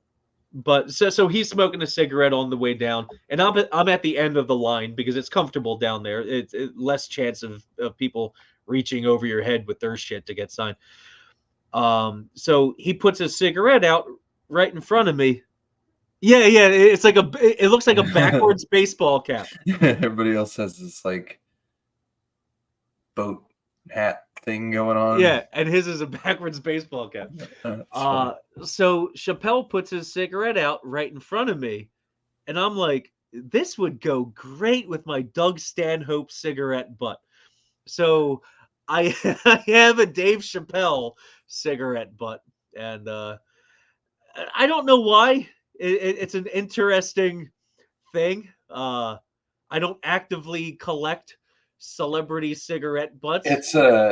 It's a part of their personality, though. It's like something that you would know for both of them. Especially Chappelle, because he's always chain smoking sitting down on stage.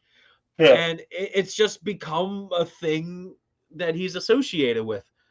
What other weird shit do I have signed? A couple t-shirts, but it's things that are related to people. A local wrestling company known as Combat Zone Wrestling.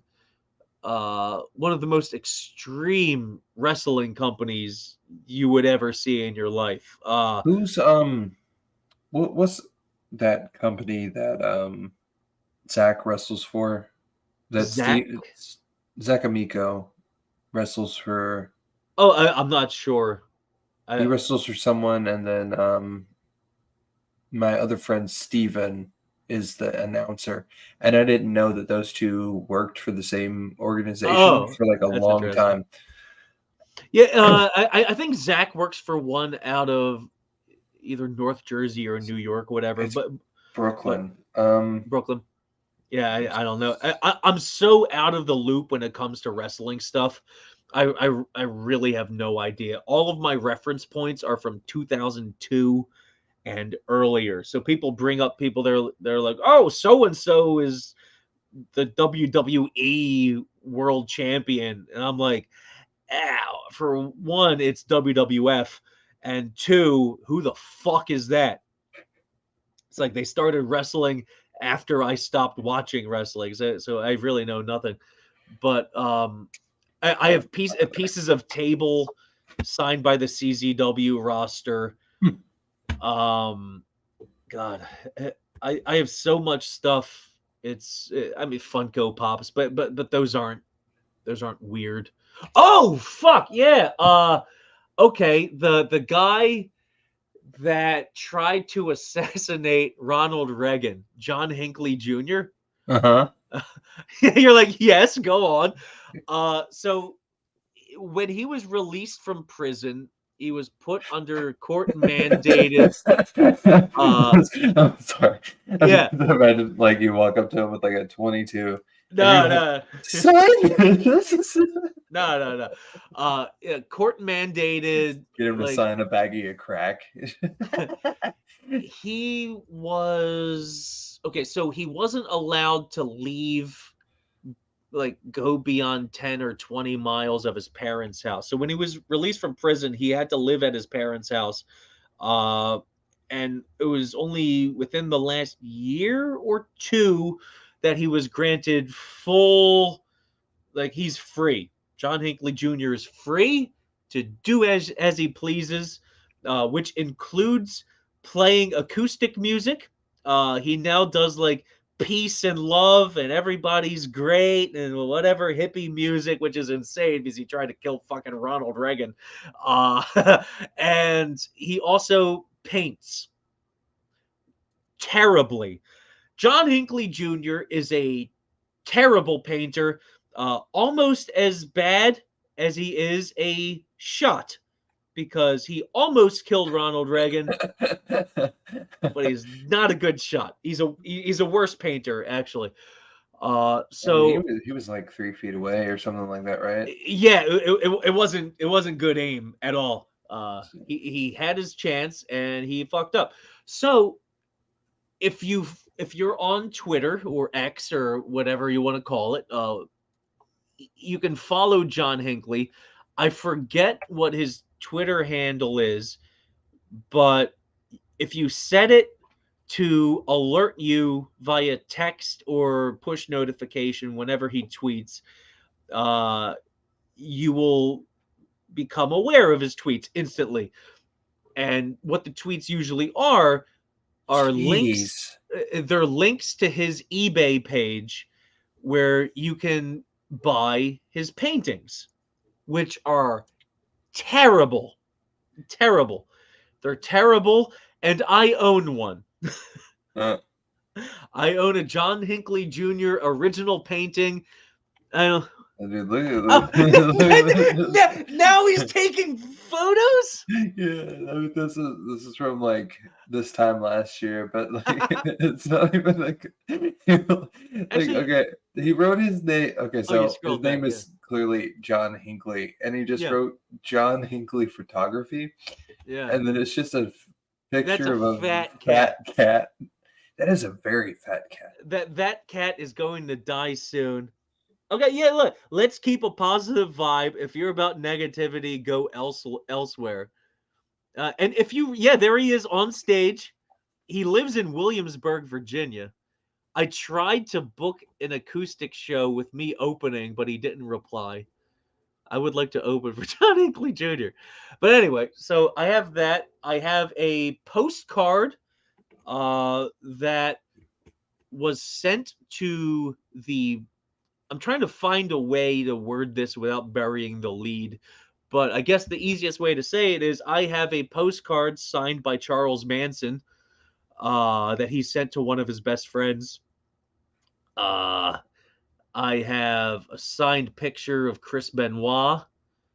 I wanted a wooden box signed by Teddy K before he died, but he won't sign anything. This is I believe okay, and I will read this out loud for the blind people that might be listening to your show. Mhm. And this is from John Hinckley Jr., the guy who once tried to assassinate a present. A present. He ruined Christmas. God damn it! He assassinated all of my presents. Anyway, so I believe in peace, love, equity, LGBTQ rights, abortion rights, animal rights, race mixing, assault weapon ban, sharing the wealth, Green New Deal, Black Lives Matter, prison reform, and good rock and roll. Join the John Hinckley community. Ah. I just gotta say, like, this one in particular, Yeah. it's just Yeah. like a weird thing to say out Leave loud. leave no stone unturned. It just seems like a weird Eh, thing to like. He's like, hey, I don't care about race mixing. You know what I mean? Like, it's just a weird like. if you got a Jap and an Egyptian, let's put them bitches together. I imagine that's how he sounds because he lives in Virginia. Yeah, Let's mix probably. them bitches together, make a nice mulatto, and we'll see what happens. Let's mix them all together. I'm John Hinckley Jr. Buy my tickets. Yeah, buy ticket. I had tickets to see John Hinckley Jr. play his terrible acoustic music in Brooklyn. And wouldn't you know it, protesters got that show shut down about a week before the show happened. That's a shame. Oh my god, this is what his paintings are like. Which one you got? Which one Oh, you hold got? on. Let me. I don't even remember which one I have. All I know is it's terrible. He likes to paint. Yeah, that's the fucking cat. I think that's the cat he's been trying to sell on eBay. Last I saw, the auction was up to like $1,300. So I'm glad I got on. I'm glad I got. It was sold. I'm glad I got in on the John Hinckley Jr. painting before the whole boom hit. Let me see. Huh? Sold for like $1,100. It went for 11. Yeah. I imagine whoever bid the highest retracted their bid. No way. Did I even post the picture? Hold on. Mark David Chapman. Look at. Oh yeah, that's awful. He's terrible. All right. Okay, unironically. Hold on. Unironically, what? I'm terrified. Okay, delivered. What is the painting that I have? Oh, all right. Let me see if this can focus. It's kind of blurry, but you can kind of figure out. Like, it's some weird. There it is. Pharaoh looking. Oh, what is that? Looks like a thing from It's like a weird demon.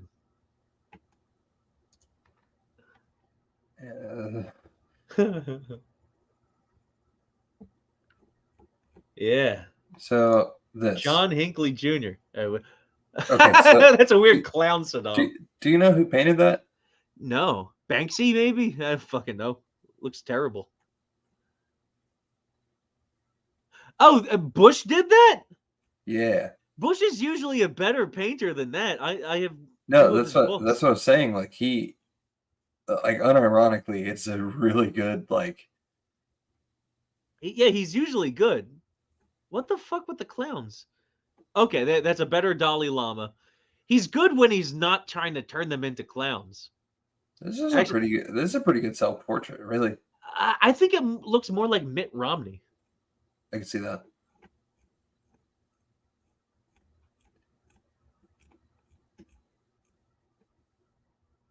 Decent Leno. Eyebrows are weird.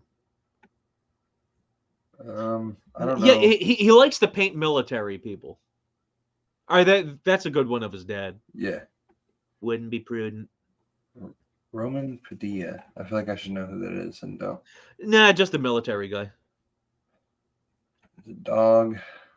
Military guy. Yeah, one of his books is just about like war veterans. Yeah, not necessarily famous ones or anything. Artist in the tub and shower. It's you, George. It's you. He's painting himself naked. Yeah. Weird. That portrait looks like a house. Oh, that looks like him. You know who this guy is? I've never heard of that guy in my life. What's up with his head? He's got like a Boris. Was it Boris Yeltsin that had the fuck? No, not Boris. Gorbachev. Who's the one that had the big purple spot on his head? I think you're right. It's Gorbachev. Yeah, tear down that wall. Okay, so He should draw Morrissey with clown makeup. see that? Oh, okay. Oh, yeah, all right. That does look like him. Weird glare on the top of his head, though. I don't know what he was I thinking. think he was trying to make it like photorealistic glare, and then it just looks like a notch. Who What is- the fuck? All right, find a picture of what that fucking guy looks like. You need this to looks show like- me. It looks like it looks like World War II propaganda. Dude, can you please throw that into Google and show me what this person is supposed to look like? Yeah, let me scroll up and. It looks like a clown from a concentration camp. He can't, and he's Israeli, so I might be right. Don't worry, people. I'm Jewish. Hava Nagila. Let's see. Hava Nagila, Matzah. God, no. I mean, here. Like, No. not at all. Come on, George.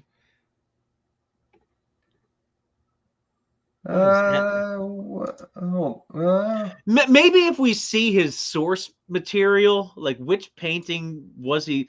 Like, was it a painting of the guy dead? Because that wasn't a good look. I mean, none of these pictures look like the cadaver that fucking George Bush painted.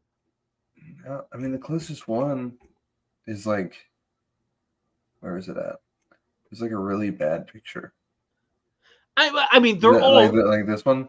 I mean, they're all really bad pictures. That's not a good-looking guy at all. Yeah, fair enough. But the painting is worse than any of the actual photos of. Oh my god! If that thing came out of my TV and said 7 days, I'd be terrified.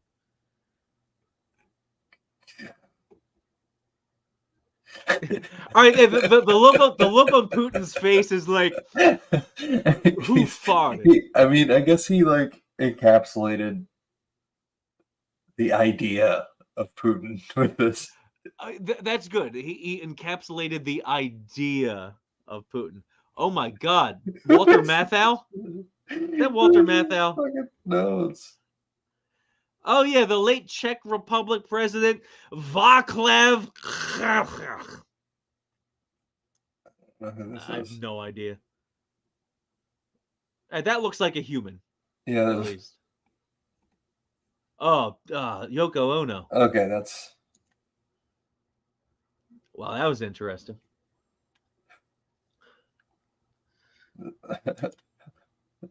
Okay, back to the script. That was special. We've gotten so far. So I asked you earlier what your like top 5 musical acts are because you do music yourself. Tenacious D. It was the only one that you heard of on my list. I think so. I don't know if it was the only one that I heard of, but it's the one that I know the most about. And my reasoning for... Well, Devin Townsend, I of course know who that is, but yeah. So other than Devin Townsend and Tenacious D, the other ones that I listed are kind of on the fringes of it. So my background is in several different metal genres, and the ones that I like the most are the ones that blend different music styles together. So you listen to a lot of like metal, like hardcore, or like no traditional like. So when you say hardcore, that could mean different things to different people. Okay, so like when you say metal, you probably mean like Iron Maiden. I mean, there's elements of it. I mean, like I personally listen to like Thy Art Is Murder. I have no idea who that is. They sound like somebody. Kublai Khan, like I have no idea who any of those bands are. Just going by the band names, I imagine they do have a core suffix at the end of their genre, whether it's metalcore, deathcore, or something or other. But the things that I listen to tend to have like a proggier thing. Even though there's like intense death metal and thrash metal moments, things usually do go back to lighter, more atmospheric passages with like violins and pianos and operatic vocals and So whatnot. I listen to almost everything. I don't listen to a lot of like mainstream, Yeah, like Tear My Beer country. I don't listen to a lot of yeah. like mainstream rap. I listen to like metal and bluegrass mainly. Okay. That's mainly what you'll hear me listen to. I mean, other than jazz, metal and bluegrass require the most talented musicians Sure. musically. With it's just the way it is. But specifically, like one of the bands I listed, Green Carnation. I've been a fan of theirs since I was like 13, 14, whatever years old. They're the band that I flew to Norway to see in their hometown uh, almost exactly a year ago today. I would And, love to have you on. So the Monday episodes, they're more like just a general talk, and then Thursday, basically what that would be. My Thursday episodes are like I pick a historical or internet figure related to like something that would be peripherally like involved with you. So if you're into music, yeah. and I pick out like say I find out that you're a musician, you've been to Norway, I want to do a documentary about Euronymous to you. I went to every location in Oslo related to Euronymous. I went to his apartment See, building where it he would was be killed. awesome because basically I would present like this documentary to you and get your live commentary on it, and basically we would be doing the same thing that we are right now, except Yeah, for a bit different in structure. yeah, I'm in. Yeah. Absolutely. Like he used to Euronymous used to own a record shop in Mhm. Oslo, and that was one of the first stops I made on my layover Did from you go to the Portsmouth. basement? They're closed on Sundays. Otherwise, I would have. Oh. I was so disappointed that they weren't open when I got there, so I just had to take a picture outside. Dude, that fucking record shop was essentially the birthplace of black metal. Mhm. All the guys from Mayhem, Burzum, Emperor, like that was their meetup spot, and the basement is exactly the same. It's insane, and I wish I could have seen it.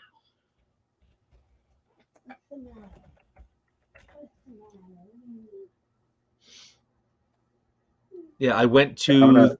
Yeah. So you like black metal? So you like melodic? No, Oh, not okay. You just okay. find that like fascinating. Uh, Anything morbid I find fascinating. Now, while I'm not gung ho about black metal, Mm. it's I think because of the production. Yes, I understand that Mayhem is this legendary band. Fine. I just can't fucking take listening to them because sonically it hurts every part of my being. Now, with that being said, there are black metal bands that I'm obsessed over. So this is. Have you ever heard of this song? By Haggard? Yeah. Yeah, yeah. Haggard's. I wouldn't necessarily classify Haggard as a black metal band, but I guess. Yeah, technically. Heavy metal. yeah. There. God, I love it. I just love this song so much. Have you ever seen a live video of Haggard? The amount of people that they have on stage is intense. So many different instruments. I wish I could see them live. They were supposed to tour the US and then COVID hit and then that fucked it all up. Like they go over to Mexico and South America once in a while, but they have yet to play in the US, and I hope to see them someday. Like they're more of like a I would like to see them and Dimmu Borgir. I think that would be. Dimmu. See, since you haven't seen Dimmu live, I regret to inform you that you missed the best era when Nick Vortex. Barker was still the Yeah, drummer. when Nick Barker was a drummer, when Vortex was still the bassist and the backing vocalist. I saw them 3 times in 2003 because they were on tour with my favorite band, Nevermore. I was friends with the band Nevermore, Warrell Dane. I spoke at his memorial service in Seattle, but I got to see Dimmu 3 times because of Nevermore. And just seeing Vortex on stage with them is insane.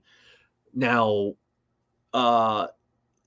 since you're big into Dimmu, I assume you should look. Not you. I guess you could lick it too, but look into Borknegar.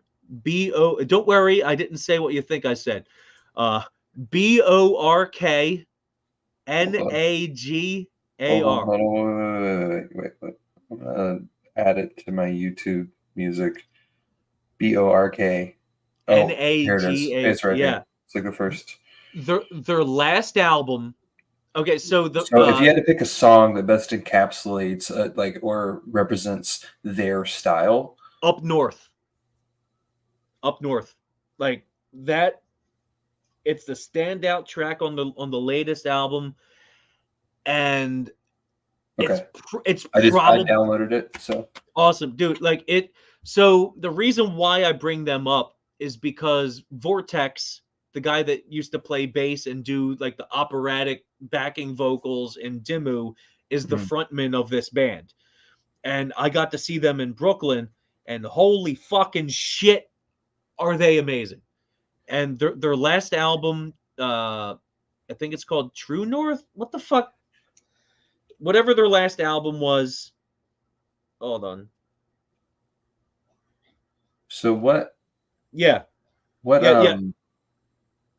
Okay, so they're considered a black metal band, but folk, FOL, folk black metal band, and that's where my interest in black metal lives, because it throws in cool instruments, there's cool singing, and yeah, dude, Borknagar fucking rules. One of their other former frontmen, Vintersorg, real name Andreas Hedlund, he has a band called Vintersorg, Vintersorg, and all the lyrics are in Swedish, but the album Till Fjälls is just a folk black metal masterpiece. And yeah, he used to be the frontman of Borknagar, but then Vortex came back, and dude, his voice is unlike any other. Vortex rules. See, like I'm looking through this right now and see if I know any Skyforger. I know them. Yeah, I remember Skyforger from a while ago. I'm just trying to like out of this genre, if I know anybody. Isn't Skyforger from Latvia? Yeah. Bam, point for Bozarth. So, all right, circling back. Yeah. Tenacious D. Yeah. What was your introduction to them? Okay, so Tenacious D used to have a show on HBO. They used to come on after Mr. Big Show, right? Mr. Show. Mr. Show with David Cross and Bob Odenkirk, who is now a massive fucking star because of Better Call Saul and his Breaking show. Bad. Breaking Bad, the movie Nobody. Insane. Odenkirk rules. I'm going to his book signing in North Jersey next month. I'm fucking excited to meet him. But so the Tenacious D episodes were only like 10, 15 minutes long a piece, and I wasn't really allowed to watch them. I guess while my Lee. So this So was my introduction to them. oh, I knew a man named Lee. see, I'll get to that specific recording in a second. So I was 10 years old. I guess my parents or my brother was watching Tenacious D on HBO. Mm-hmm. And that's what got me obsessed. It's like, what the fuck is happening? If you've never seen their HBO show, that's where some of their best songs came from. Yeah, Drive Through. Yeah, Tribute. That's back when Tribute had the main riff from Stairway to Heaven before they had to change it before. Okay, so when Tenacious D released that first fucking album that you have pictured right there under the kitty litter ad you had showing, when that album came out, dude, I was so disappointed. So disappointed because to me, Tenacious D was always Jack Black, Kyle Gass, an acoustic duo. And now all of a sudden you have electric guitars and Dave Grohl playing drums for you. I've got fucking Jesus Ranch. Yeah. Last track at the end of that album, it was a bonus track. That specific episode of Tenacious D's show is awesome. That's where you get Warning, you get Jesus Ranch. This is good. This is super good. History, Kielbasa is super good. Tribute. Yeah. The whole. I mean, the honestly, whole I guess the whole is good. I could do without the talking in between the songs. It's like, yeah, I understand you come from the sketches and everything, but just rock our fucking faces off. But from 10 years old, Tenacious D was always a big influence of mine musically. Uh, the first time I saw them live was in Philly. I took a bus out to Cleveland to see them do an acoustic duo show. I've met both of them. Jack Black I met a couple of times. He's always super cool. Yeah, I'm obsessed with Tenacious D. I don't know how else to word it to you, son, but I'm obsessed with the D. But yeah, my favorite song, Jesus Ranch. Every time I went to see Tenacious D live, I would be up front. I would yell, Jesus Ranch! They wouldn't fucking play it. And I saw them in October, or maybe it was November of 2018 at the Fillmore in Philly. I'm all the way up front. They just came out after their encore, and I'm yelling, Jesus Ranch, Jesus Ranch. Everybody's yelling random ass fucking songs. I'm yelling Jesus Ranch. Jack looks at me, points at me. He's like, oh. Talks to Kyle, says a couple of things. They fucking play Jesus Ranch because I fucking yelled it at them. Motherfuckers. Yeah. Take that. Anyway, finally got to see my song. I'm trying to think of like my favorite song of theirs is probably Tribute's honestly one of the best songs ever made, I think. Not just by them, just like in general. I think that's just I won't disagree. Really good song. Now, there's a song that they did on their Rise of the Phoenix album, which is hit or miss. They brought back an older song called They Fucked Our Asses. So it was nice of them to bring that back. But specifically, the song on that album that is one of my, like, it's top 3 favorite Tenacious D songs is the Ballad of Hollywood Jack and the Rage Cage. Mm-hmm. The emotion that goes into that song, and you got Kyle doing a dual recorder solo that he plays live. He plays both at the same time. Really? Yeah. Ballad of Hollywood Jack and the Rage Cage. Fucking rules. What about the track listing for that? Got the weird song about the Death Star. Roadie! Roadie's another great one that's on Rise of the Phoenix. Great riff, great lyrics. I feel like I hold them in such a high regard that Rise of the Phoenix, I'm not going to say that it was bad. I just, It's better it wasn't. than their last one. Oh, yeah. What was that even called? It was like a weird concept album when they threw in like Donald Trump references and shit. It's like, get the fuck off of the politics. And they turned it into a graphic novel too.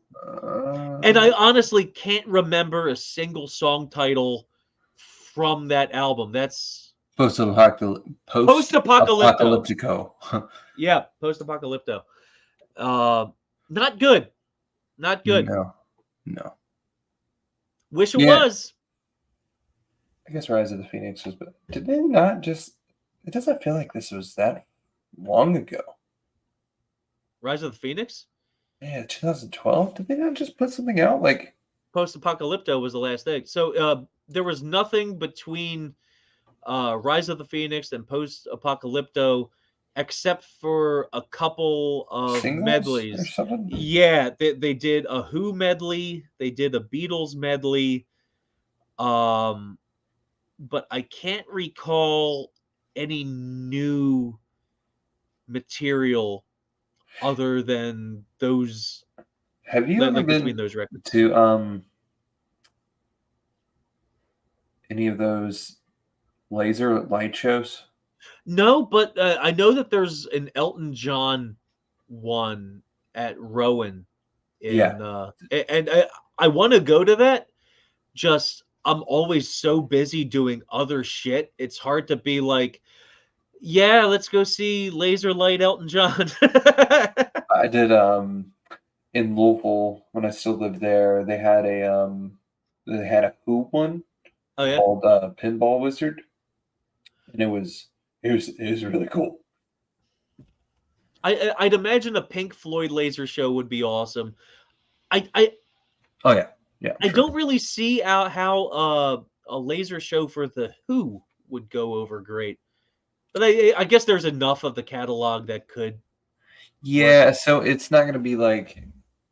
So if it was Pink Floyd, you could arguably just like kind of conform a light show to just Dark just Side. the wall or Oh yeah, that too. Yeah, like you could do that per album, but yeah. So the Who, you basically had to pick and choose songs. It's not going to be like an album. It's going to be like sort through the discography and Yeah. What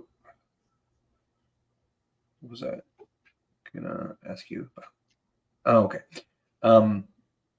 So I guess we'll go through comedy a little bit, and then Sure. We just got they did Pink Floyd and there as Nice. well. Is it the Planetarium, I believe, in Louisville? Planetarium. Laser light show. Oh wait, actually, so acting, are you gonna any plans to be in anything soon? I'd like to be. The last thing that came out that I did, I do background stuff most of the time. Oh, you know what? There is something that's on the film festival circuit that I filmed a couple of years ago. It's called the Once and Future Smash. From what I get, I haven't been able to see it yet, but I play the North Carolina fan club chapter president of this washed up horror actor, and that's all I really know. I don't know any of the names. Yeah, of these people. If you go on my IMDb page, William L. Bozarth, somebody set my default picture as a still from that movie Once and Future Smash. I'm wearing like a football helmet or some shit. I don't Okay, know. hold on. I don't know who. It was probably the guy that made Once and Future Smash that edited my profile. Yeah, there I am. This is Yeah. all right. Is any? Oh wait. Yeah. Yeah, there we go. All right, so there's Once and Future Smash. Hustle. Wait. Oh yeah. I was in Oh yeah. the fucking Adam Sandler basketball movie. Scroll back up. Scroll back up. Yeah, right down to the list. Down to the list. Down. Oh. There you go. Yeah. So Once a Future Smash is that thing that's now on the convention circuit. Hustle is the Adam Sandler movie. I played a German basketball fan. I did not make it into the final cut. Concrete Cowboy. It says I'm uncredited passerby, but you see me on screen for a good 2 or 3 seconds, and I'm like the only person on screen. It looks like the black kid from Stranger Things is about to kick my ass after he leaves the car. So I'm walking out of a bodega like, Catherine, how far into Catherine Cowboys? How far into Concrete Cowboys do you see me? It's like what, 10 minutes? Yeah. Yeah, I'm like 16 minutes into Concrete Cowboy. It's an Idris Elba movie on Netflix. I play it. Obviously, it says they're a boxing fan in Creed 2. This is a good Yeah, frat yeah, boy yeah. E painted on chest. Yeah. So I'm in the 17 minutes. Okay, if you go to the 17-minute mark of Concrete Cowboy, I cannot pull that yeah, up on stream. I'm just saying in general. When you see them sitting in the Okay, car, sure. when you see them sitting in the car smoking, and then it goes to like the outside of a bodega, and somebody walks out of the building, that's obviously me. So How to Get Away with Murder, I think, was on ABC, and I was in the pilot episode. Oh, no, it is 16. I'm sorry. Either way, okay, 16 minutes. I'm in the pilot episode of that. Top 5 is a Chris Rock movie. Toxic Tutu. I haven't seen it, but I'm very easy to spot if you see it. If I made it in there, I'm wearing a fucking red pimp suit and I'm wearing a tutu. Easter Sunday. Have I seen you? Did you used to wear the pimp suit? Did you Oh used to yeah, wear? I still do. Okay. Oh yeah. Top 5 was a Chris Rock movie. Easter Sunday. Spoiler alert. I get killed in that. I don't know why the fuck. What kind of fucking name is this? You beat me to it. Yeah. I don't know why they couldn't have just named me Jim or Bob or Jim Bob. Mancuso? Yeah, Mancuso Vernon, motherfucker. I look like a Mancuso. Change the fucking name. Apocalypse Kiss was cool. That was like a very low budget sci-fi movie with Lloyd Kaufman as president. He's the guy that runs Troma, who did Toxic Avenger.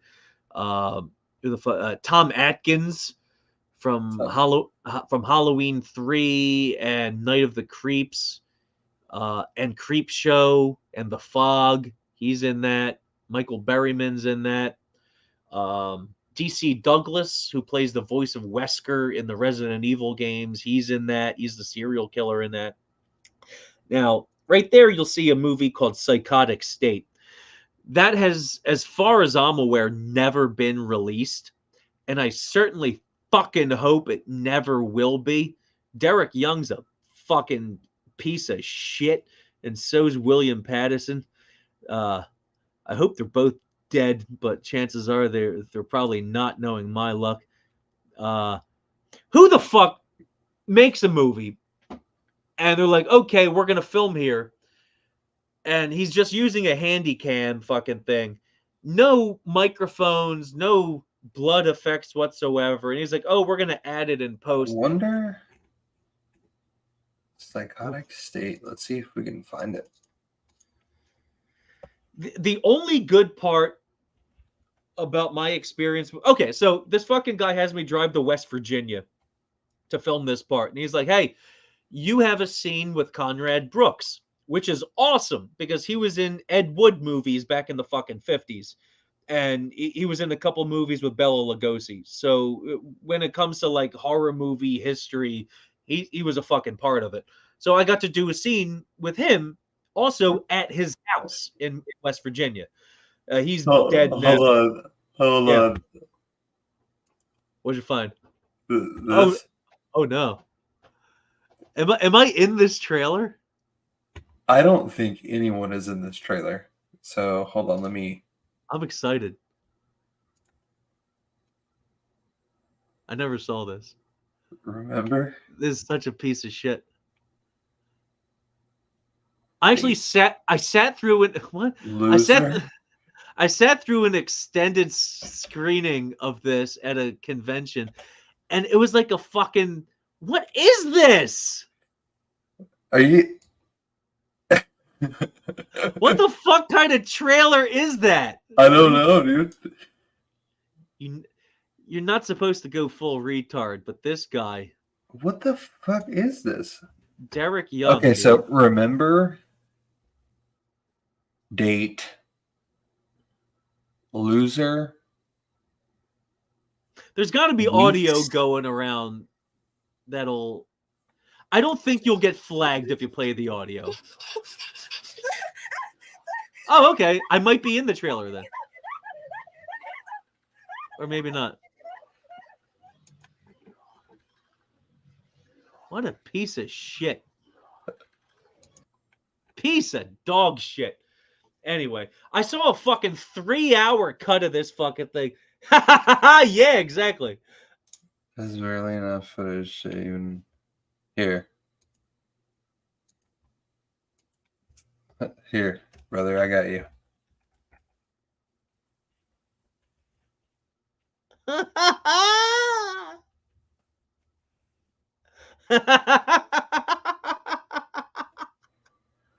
The world wants to know. When was this posted? I cannot sit through that again. No. 9 years ago. June 22nd, 2014. Yeah, okay. So the guy's like, all right, drive to West Virginia to this hotel. We'll film a scene here, then we'll film a scene at Conrad Brooks' house in West Virginia. Okay, great. He's like, okay, when you get here, I'll feed you. Great. I'm getting fed. That's my payment. So I get there. We're doing the scene in the hotel. It takes fucking forever because Derek doesn't know what the fuck he's doing. We're improvising this whole fucking scene, and it's ridiculous because Conrad Brooks, he's on his fucking way out, and he doesn't know shit. So we're doing this thing, and he's like, okay, Will, your food's on the table. I'm like, so the food that you promised me is the prop breakfast of cold eggs and bacon that we've all been spitting over for the last 2-3 fucking hours. No, thank you. So that was my payment, is not eating cold hotel eggs. And yeah, 25% of me wants that movie to come out just so people can be like, we waited a decade for that. It's like when Guns N' Roses' Chinese Democracy finally came out after 10 fucking years, and people were like, oh my god, really, Axel? This is the bullshit this is your greatest, this is Mr. Holland's opus for Axl Rose, and it's a giant dog shit album. That's what Psychotic State will be if that ever sees the light of day. But like I said, hopefully the guy that made it's fucking dead. We'll see. Maybe I found it. You found it? I think. The guy that co-wrote the movie also wrote a book version of it, and it's very, very anti-bullying to the point where it's super gay. Super gay. All right. Oh, it says that it's on letterboxd.com, Is it? but I don't have an account. You need an account? No, yeah, look here. So watched by It says not streaming. So yeah, but it says it's been watched by 2 members. So this means like it's not anywhere else, I think. Oh, okay. So And then this means that it's been watched, unless it's just like they're leaving notes saying, "Yeah, I've watched saying this." that like they checked into it. All right, scroll down a little bit. Look at that cast. I'm gonna give you a little bit of background on this cast. Okay, so Mark Torgel, I think he was in Toxic Avenger. PJ Souls was in Stripes and Halloween. Linnea Quigley was in Return of the Living Dead. David Naughton was in American Werewolf in London. R.A. I don't even know how to pronounce his name. He was one of the 1,000 people that were Leatherface. There's my buddy Conrad Brooks. Camille Keaton was in I Spit on Your Grave. And you're like, oh, damn. Okay, so these people have been in things. This must be great, right? No. What this motherfucker does or did, I haven't seen him at a convention like since we made this movie because he doesn't want to show his fucking face anywhere. He goes up to like people's tables at autograph conventions, holds the camera and says, "Could you please say this line?" and puts that in the fucking movie. And then it's like, "Hey, you didn't ask for my permission to use this in your shitty movie. What the fuck?" So that's how these independent fucking horror film people get people like this. They just bombard them at conventions. They took you out of the credits on the movie. Well, on this because on yours, it's still there. Well, on IMDb, it's still on there. But yeah, it's weird. Yeah, I don't know. No, they removed it from everywhere. It was online, and now it's removed. Good. Nobody needs to see it because the movie's this big anti-bullying thing, which is dumb because bullying helps build character and makes people be who they should be, I guess. So yes, I will put my foot down and say right here on this episode of what's the name of your podcast? The Sit Down. On this episode of Sit Down, I, Will Bozarth, would like to say I am pro bullying. Me and all the boys, we take a pro bullying stance. So you get with it or I get pushed into a locker, pal. So what makes me laugh is if this movie was available at some point, that means the guy that made an anti-bullying movie getting his revenge on his bullies was bullied because of his shitty movie and was bullied to the point that he pulled it off of the internet for people to watch. And I think that's a great full circle experience. I wonder if he'll respond to my comment ever. I hope he's dead. So way it goes. All right. We've been on for about 2 hours. Yeah. I'm gonna ask you to fuck off. I'm gonna ask you two more questions, right. And then we're gonna have to call it because I gotta wake up kind of early. That's fair. So, your top comedians, I had you list off some of them. There's a lot of parallel here, but primarily the person that I wanted to talk about. Actually, I'll save this for the end. How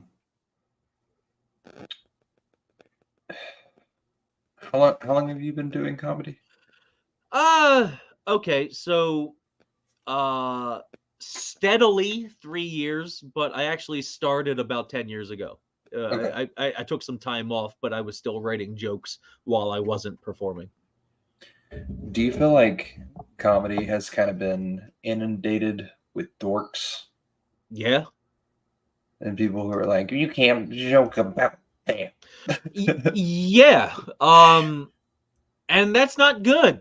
It's No, not good. it's not. It makes doing comedy not fun.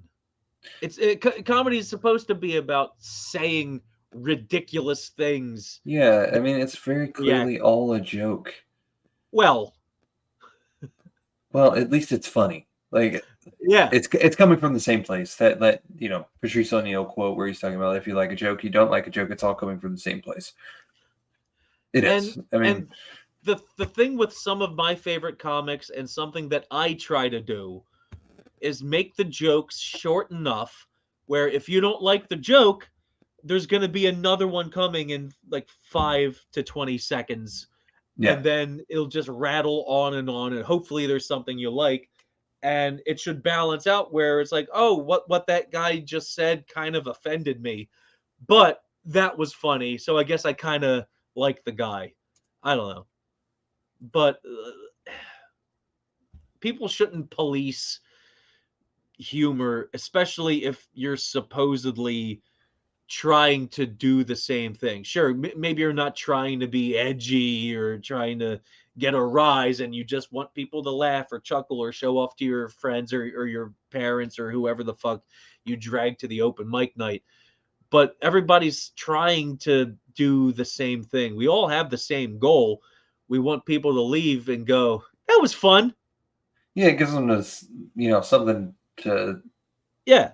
think about nothing for an hour and a half, Yeah. whatever it is, and they just need a break from, normal serious shit. Just let people be goofy.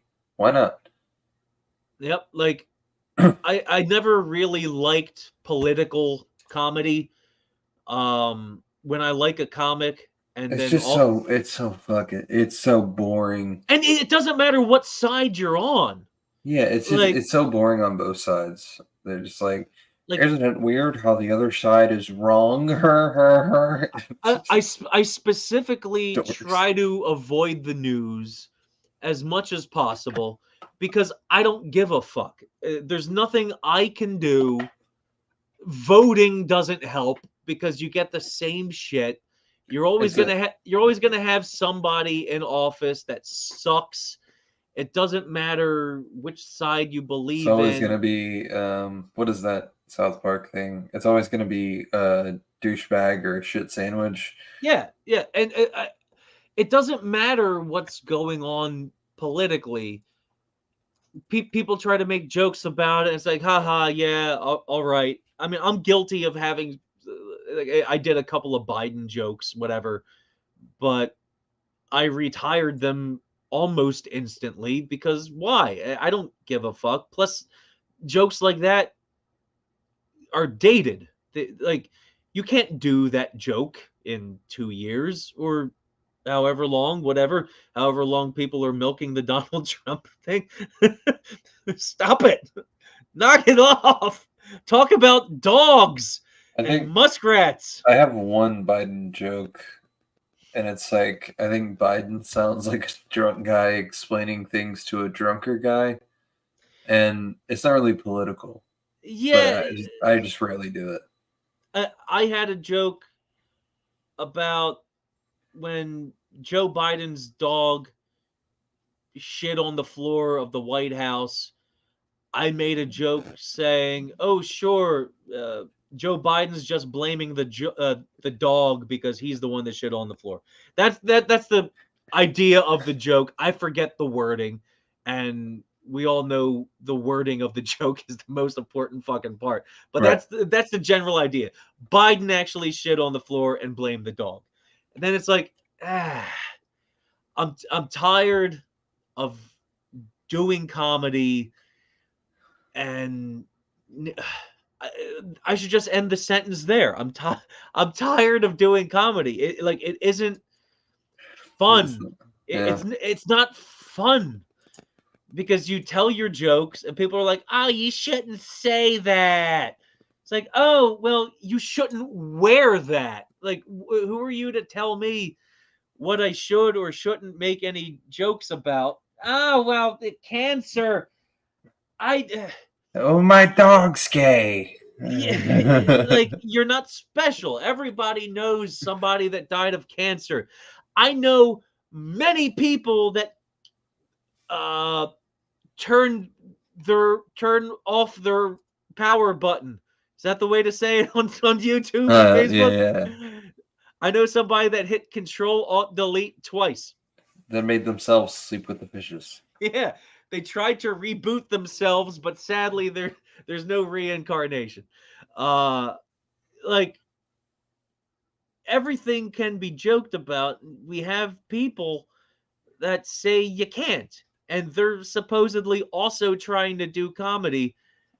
And I don't want to I don't want to see these people anymore. So I just stopped going. Now I do a one-man death metal band, and right now that's more fulfilling than telling jokes to people that either don't understand what the fuck I'm talking about or aren't listening. All That's right. comedy. So Norm Macdonald, The best. if you had to pick, it could be a bit or a joke. But one thing that you would say, I guess not necessarily your favorite, but the one that comes to your mind. My God.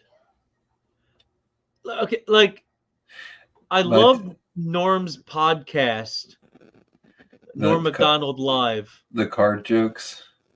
Yeah, there's that. He's making people say these fucking off the wall jokes, and he's always picking on Adam Egget and telling people that he's a Nazi sympathizer and the Holocaust didn't happen. Yeah, he doesn't believe it. Yeah. See, the thing about Norm, he was a well-respected stand-up comic, but you couldn't really see why with his specials and albums, because you got a different Norm than when you went to see it. I had the fortune of seeing him live a couple of times, and it was awesome every time because he didn't have a camera shoved in his face. Yeah, like it's kind of the same with like Joey Diaz, though. Like in my opinion, like every special or like tape that he's had has been garbage. But like seeing him, he's funny. He's super funny. Just and I think that's kind of like Norm's thing was always like he was just being him. So whoever you were seeing up there, that's just who he was, you know. And so it's I don't think it's correct for me to say that Norm was my favorite comedian. I don't think that's fair, because the way I would classify it more realistically would be Norm Macdonald was and still is my favorite comedic personality. Because when you take everything that he did, or like, yeah, Weekend Update was great, but then you get the fucking, like, him being interviewed on The View and constantly calling Bill Clinton a murderer.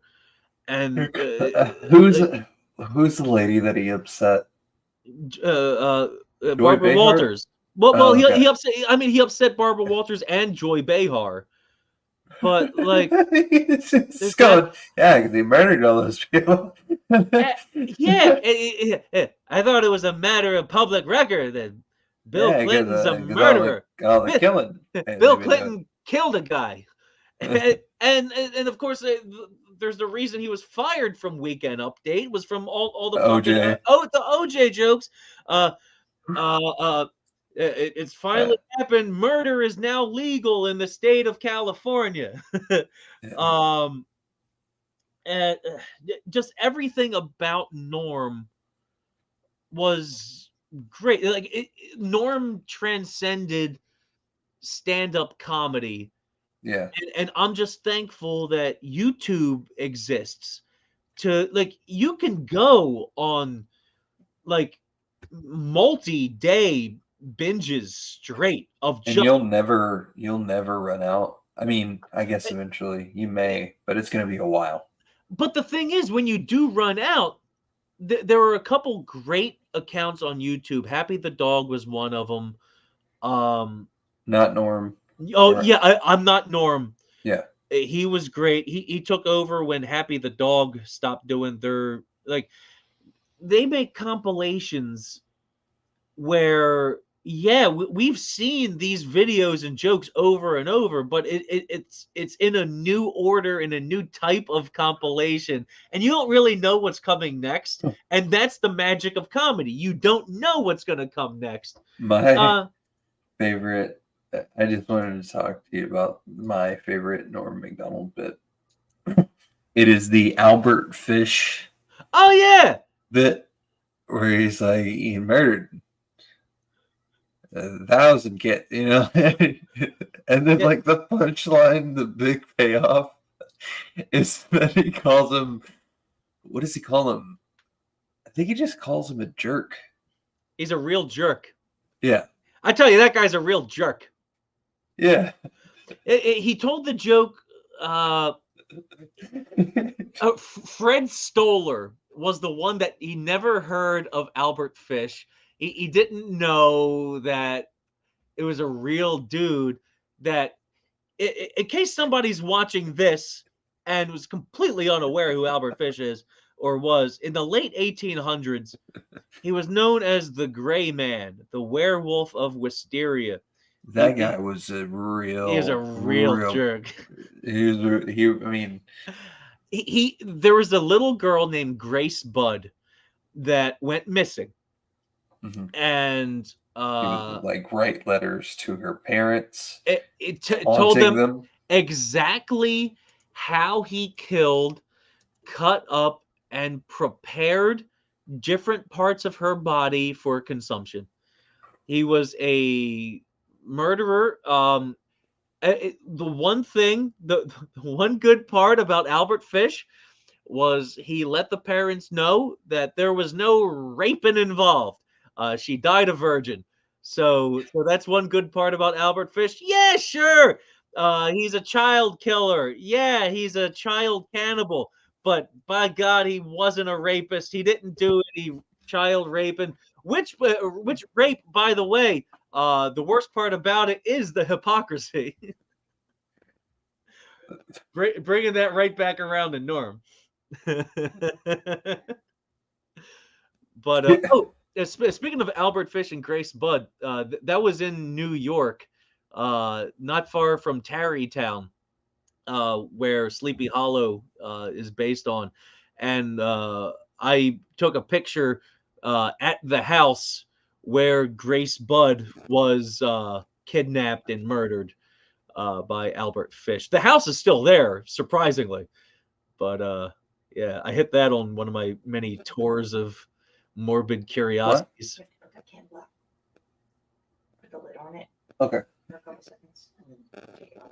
Okay, I'll put it up. Take it off. About to wrap up here, and Will's a chatty Cathy. But you died. I didn't die.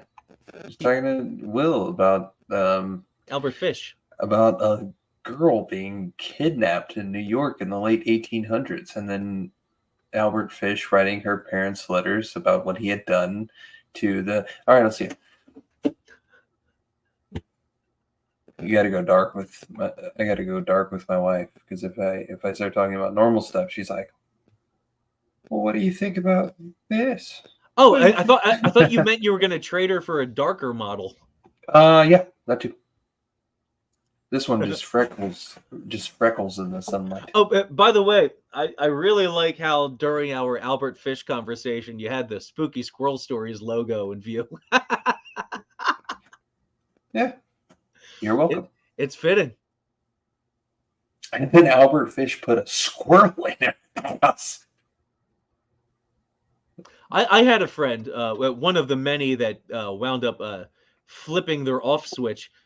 He had a pet fish that he named Albert Fish. Yeah. I had a cat named Catherine Zeta-Jones. Pretty good. Katy Perry has or had a cat named Kitty Purry. I think that's pretty good. That's pretty good. Yeah, that's pretty good. All right. let's plug your stuff one more time. Yeah, plug it. And here, Instagram. It is Will Bozarth, ENTWILLBOZARTH ENT. For entertainment. Oh. And then the Death Metal Project is at Distorted Mind NJ, and that's spelled exactly how you think it's going to be spelled. Yeah. All right. So the Will Bozarth ENT Instagram, you'll see me posting about comedy if I ever get back into that. But lately, it's mostly been me meeting celebrities and random music shows that I've been playing.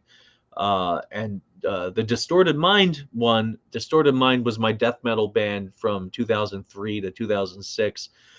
And I've been trying to reform the band over the years with different members, and I just can't find a bassist or a drummer.